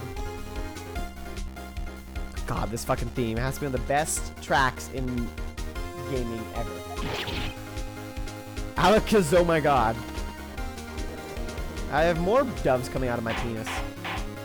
I hate that Maya's not here. Where the fuck is Maya? Mr. Wright, you will explain this at once. The witness clearly knew the color of the IV liquid, so I'm sure it means something, but what? I can think of only one possibility, Your Honor. The witness, Valant Grand-Marie, has testified that the IV liquid was yellow because... From the facts before us, the answer is clear. The witness knew that the IV liquid was yellow. Why? Because he'd seen it before, but not inside the blue bag we see in the photo. He saw the liquid by itself in a clear, colorless bag. I suppose he would have had to, but I'm still not clear as to what this all means. Ask yourself, why would he know if he didn't work at the hospital? That's where you'll find your meaning, Your Honor. I'm afraid I find nothing. So what if he knew the IV liquid's color? Leave the getting excited over absolutely nothing to our teeny popper fans, yeah. The IV liquid is the only evidence proving the time of death. A 30-minute hourglass with 20 minutes worth of sand remaining. Your claim, Prosecutor Gavin? I remember it well. However, there's a critical difference between an hourglass and an IV bag. Wait, I know. An hourglass uses sand, but an IV bag uses liquid. I'm right? As much as it pains me to say this, Your Honor, no. Unlike the sands through an hourglass, IV liquid enters the patient's body, at which point, like magic, it disappears. However, what if the amount of IV liquid has increased? You couldn't tell, could you? After all, there's no way of knowing how much went in. Let me get this straight, alright? You're saying the victim watered down the victim's IV bag. Not with water, but with IV liquid. That's how you knew the IV liquid was yellow. Now wait, I said wait! How am I an amateur such as just set myself essay to perform such a task? I'm an amateur too, but I can pour water into a cup. I'm afraid there's quite a big difference between a cup and an IV bag. Quite. Can you prove our witness is capable of such a feat? There's a point, amateurs. I at least would have had some difficulty pouring IV liquid into that bag. You don't need to be an expert to see the look on the witness's face. He added liquid to that IV to throw off the time of death. At times, these fairy tales lacking evidence. Well, Mr. Wright, any solid evidence to bring us back down to earth? Valant Grand-Marie, I'm afraid your magic won't serve you well in a life of crime. Might I ask what you're strongly suggesting? Magic relies on props, and props become evidence. Our witness was certainly able to increase the amount of IV liquid in the bag. All he had to do was work a little magic, and the prop was...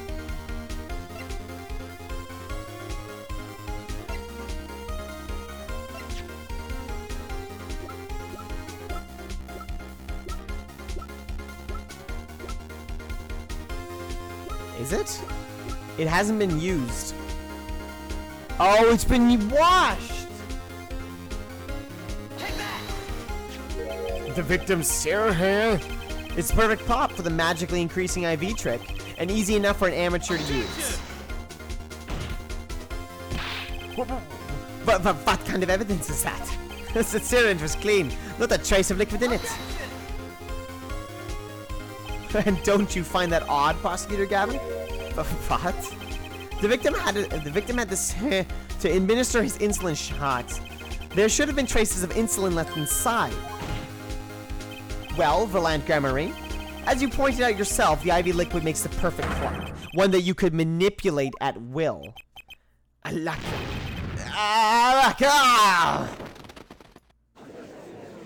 So why is he a free man? That is the question. I do believe, well, with this as being his first, that the burden of this trial has been a bit too much to bear for Prosecutor Gavin. I'm afraid that while there is a doubt as to the amount of IV liquid in that bag, the time of death cannot be proven, and that brings our trial to a close for today. Well, maybe I can squeeze an extra day out of this. I can do a little much-needed investigation work. I see there are no objections. Court is adjourned. Oh, he's back, baby.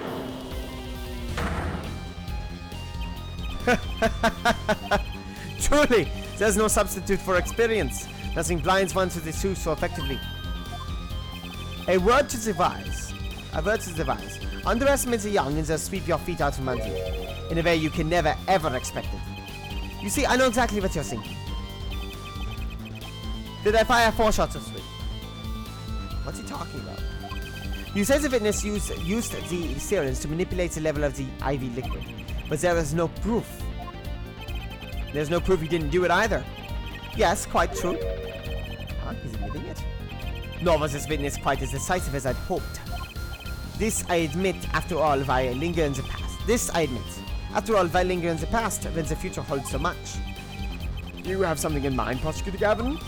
Proof, Herr Judge. I have another way to prove my case.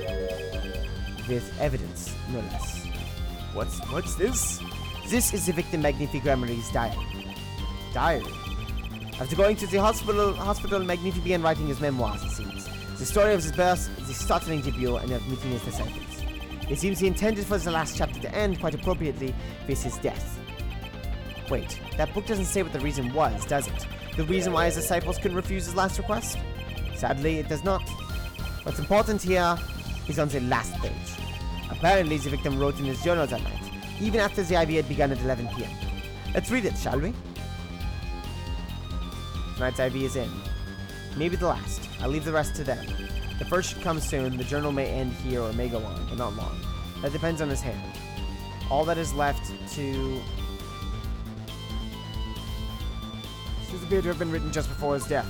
Left... Oh, Jesus. Fuck you. Court accepts this into evidence. Alright, everyone. We've read the very last part with particular care. Ah, shit. Well, wait, no. Hold on. Maybe not.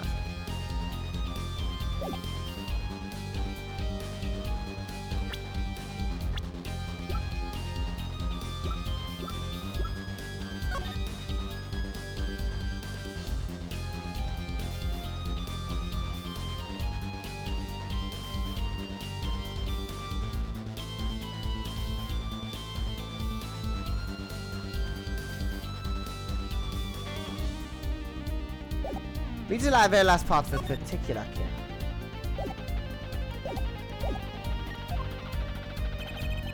The journal may end here or it may go on, but not long. That depends on his hand. Of course, by his, he refers to our defendant, Zach Gramarie. That would make sense, yes. He was the first scheduled visitor, after all. But look at what he said before that. This journal may end here or it may go on. It may go on.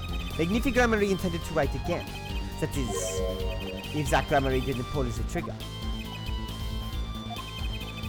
I see the defense understands the meaning of this. The victim's diary does not go on. It ends.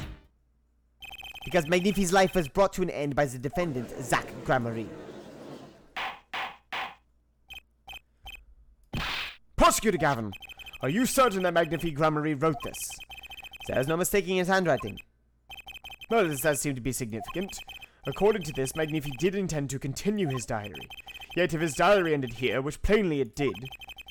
Then the one who pulled the trigger was the first visitor, Zach Gramarie. Well, how do you like me now, Air Phoenix Wright? Still too green for your taste? He's right about the diary being pretty clear. Still, I find it hard to believe that he'd overlook such an obvious problem with his precious evidence. Well, Mr. Wright, the witness's testimony we heard was lacking, but put together with this evidence, it seems quite sufficient for a case. If the diary is to be accepted like this, the trial's over. Maybe it's time for me to show them something. I'm left with no choice but to show my own evidence. What? You have some evidence that overturns this diary? It's not too late to rethink this and avoid more embarrassment. Very well, please show us your evidence, Mr. Wright. Incidentally, don't even think of showing us this diary I've just shown the court. Now that we've come this far, I hope you have something a little more decisive. Show us evidence that proves the victim continued writing his diary. Alright, I'd be happy to. The decisive evidence proving that the diary didn't end with this page is the thing that's about to get me losing my job. First, take a close look at this diary. Note that a page has been clearly ripped out. What's this? I hadn't noticed that at all. That's why we're still talking about this. As it just so happens, I have here what I believe to be the missing page. Alaka, I don't believe it. Looking at this page, it's hard to imagine that the first visitor that night shot Magnifique Gramarie. That's the defense's position. Wait, let me see that.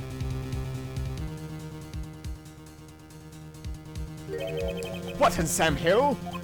Why, this is the continuation of the victim's diary.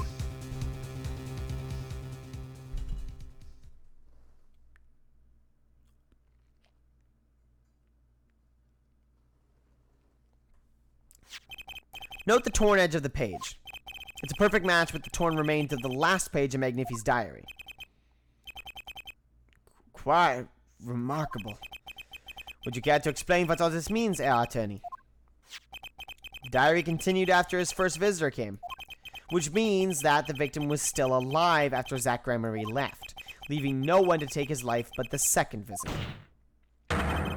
Valant Gramarye. No. No, no! That's the handwriting. Fuck, Jesus. The handwriting, too, matches that on the other pages. This is without a doubt the genuine article. Interesting. But wait, that's impossible. That old man couldn't have written that. Objection!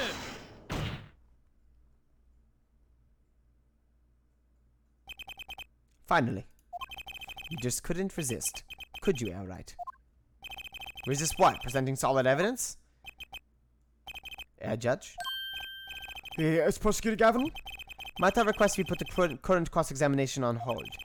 The prosecution would like to call a new witness. But Prosecutor Gavin, this evidence overturns the current witnesses. I ask only to put it on hold. Please, my new witness has a very, very important piece of testimony to give. 5 minutes, no more. I promise, Your Honor. Well, if you put it that way, Mr. Wright, what's your take on this? Well, Your Honor, judging from his enthusiasm, we'll have to hear this new testimony sooner or later anyways. So it might as well be sooner. Then, though this is highly, highly irregular, we will put the current cross-examination on hold. The witness may step down. Now, Prosecutor Gavin, please bring the surprise witness to the courtroom. I had a bad feeling just then. That ripped out page was too obvious. He must have known.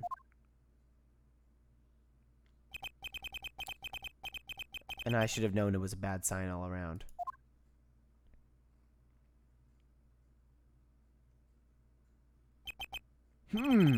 Holding trial with no audience is a first, even for me, Prosecutor Gavin. I beg the court's understanding. But I had to make a judiciary deal with the witness to secure his testimony. A judiciary deal? The details of his testimony may have some legal ramifications, shall we say. I thought it best to contain the information to this room. Very well, and you are the witness, I gather.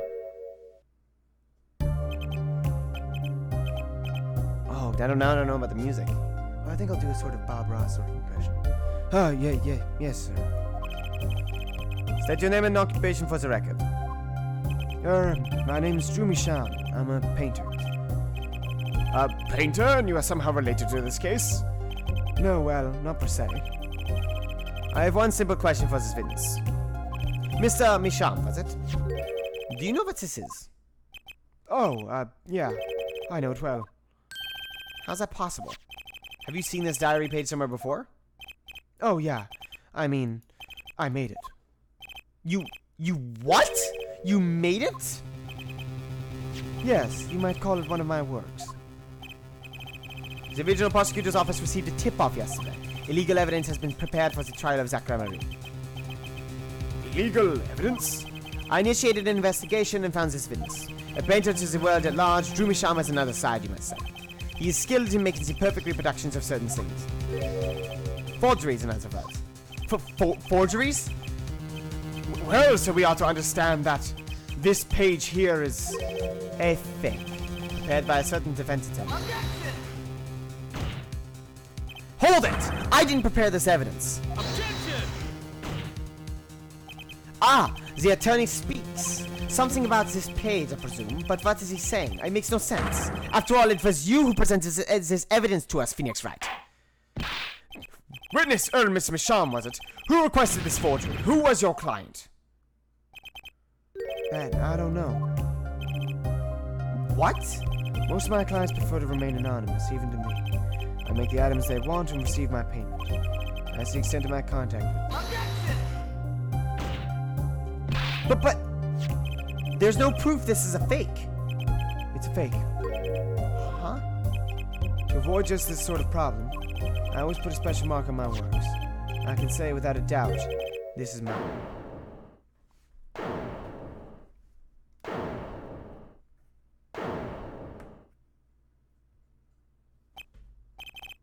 Mr. Wright, you have just presented illegal evidence to this court. My court. It was careless of me. That's all I can say. Oh, old boy. Here. What's this? I don't know. I just got it over there in the hall. They told me to give it to the old boy in the blue suit with the spiky hair. They said it was really important. It was all a trap. A fatal trap. Mr. Wright, do you have an explanation for yourself? If I did, would the court hear it? Probably not. Forging evidence is a serious crime, and presenting it in court, a serious mistake. A fatal mistake for an attorney. Fatal, too, perhaps, for your client, I fear. Tell me, what kind of defendant relies on forged evidence? The answer is quite clear. A guilty one. Your Honor, wait! I understand that presenting forged evidence in court is a serious crime, but you cannot hold my client responsible for actions I undertook as an individual. I am sorry for me, Mr. Wright. Your Honor? Another close call, I dare say. If the prosecutor's office hadn't received that hot tip, everything would have gone the way you wanted it to, yeah? I even gave you a chance. Too bad you decided not to sink before embarrassing yourself. I see no need for further discussion on this matter. Special witness dismissed.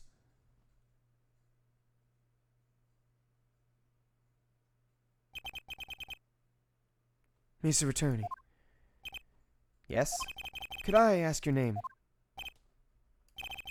Phoenix Wright. Mr. Wright, I've seen and studied many people, but none like you. I'll remember you, Mr. Wright.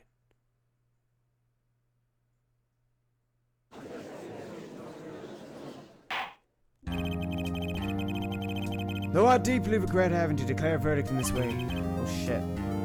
Though I deeply regret having... No, I did have the right voice, kind of. This trial is over. You have the right to find a new attorney and make an appeal. However, this court must... Your Honor. Your Honor. Yes, Mr. Zack. There's one thing I wish to make clear. Today, in this courtroom, you cannot declare me guilty. It is impossible. I'm afraid the defendant is quite mistaken.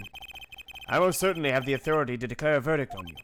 Except, tell me, how do you plan on announcing your verdict when your defendant does not exist? Doesn't exist? What are you talking about? I'm talking about this! Mr. Enigmar! The defendant escaped! Find him, quick!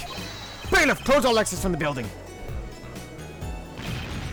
On the double! He must not be allowed to escape! That day in that courtroom, a miracle occurred. The defendant, Shady Enigmar, aka Zach Gramarye, did not just escape from court. He literally, unbelievably, vanished. Right before the bailiff's eyes. No one ever saw him again. Not since that day. This is the Gramarye miracle!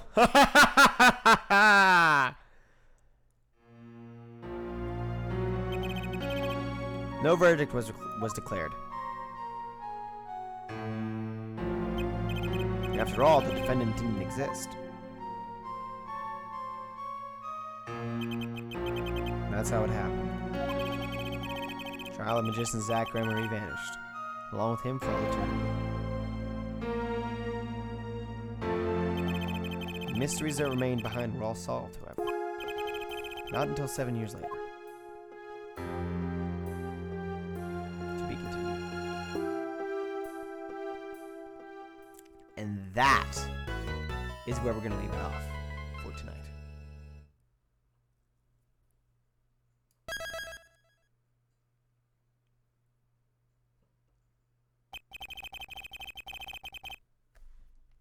I'm sorry. I plan to stream tomorrow and of course the day after. I mean, we're gonna be finishing this game this week. So you know what? I like doing the 2-hour streams. It's a lot more manageable, and I don't feel like I'm pushing my luck too much with how long the streams go. At least as long as I'm doing streams this regularly, I'll be doing probably be doing 2 hour. I'm gonna be doing 2 hour streams. Plus, it just seems like perfect because every chunk seems to be broken up. Like it seems, it's so far pretty much in every case so far. I think I've been able to end it on a to be continued or the end of the case at about 2 hours. Anyways, thank you all very much for watching. It's always fantastic. I don't need to say that about a million times, but I will anyways because I love saying it to you guys. Thank you so much for coming along. I love you all. Please have a wonderful day and tomorrow and life. And please, guys, be good to each other. Bye-bye.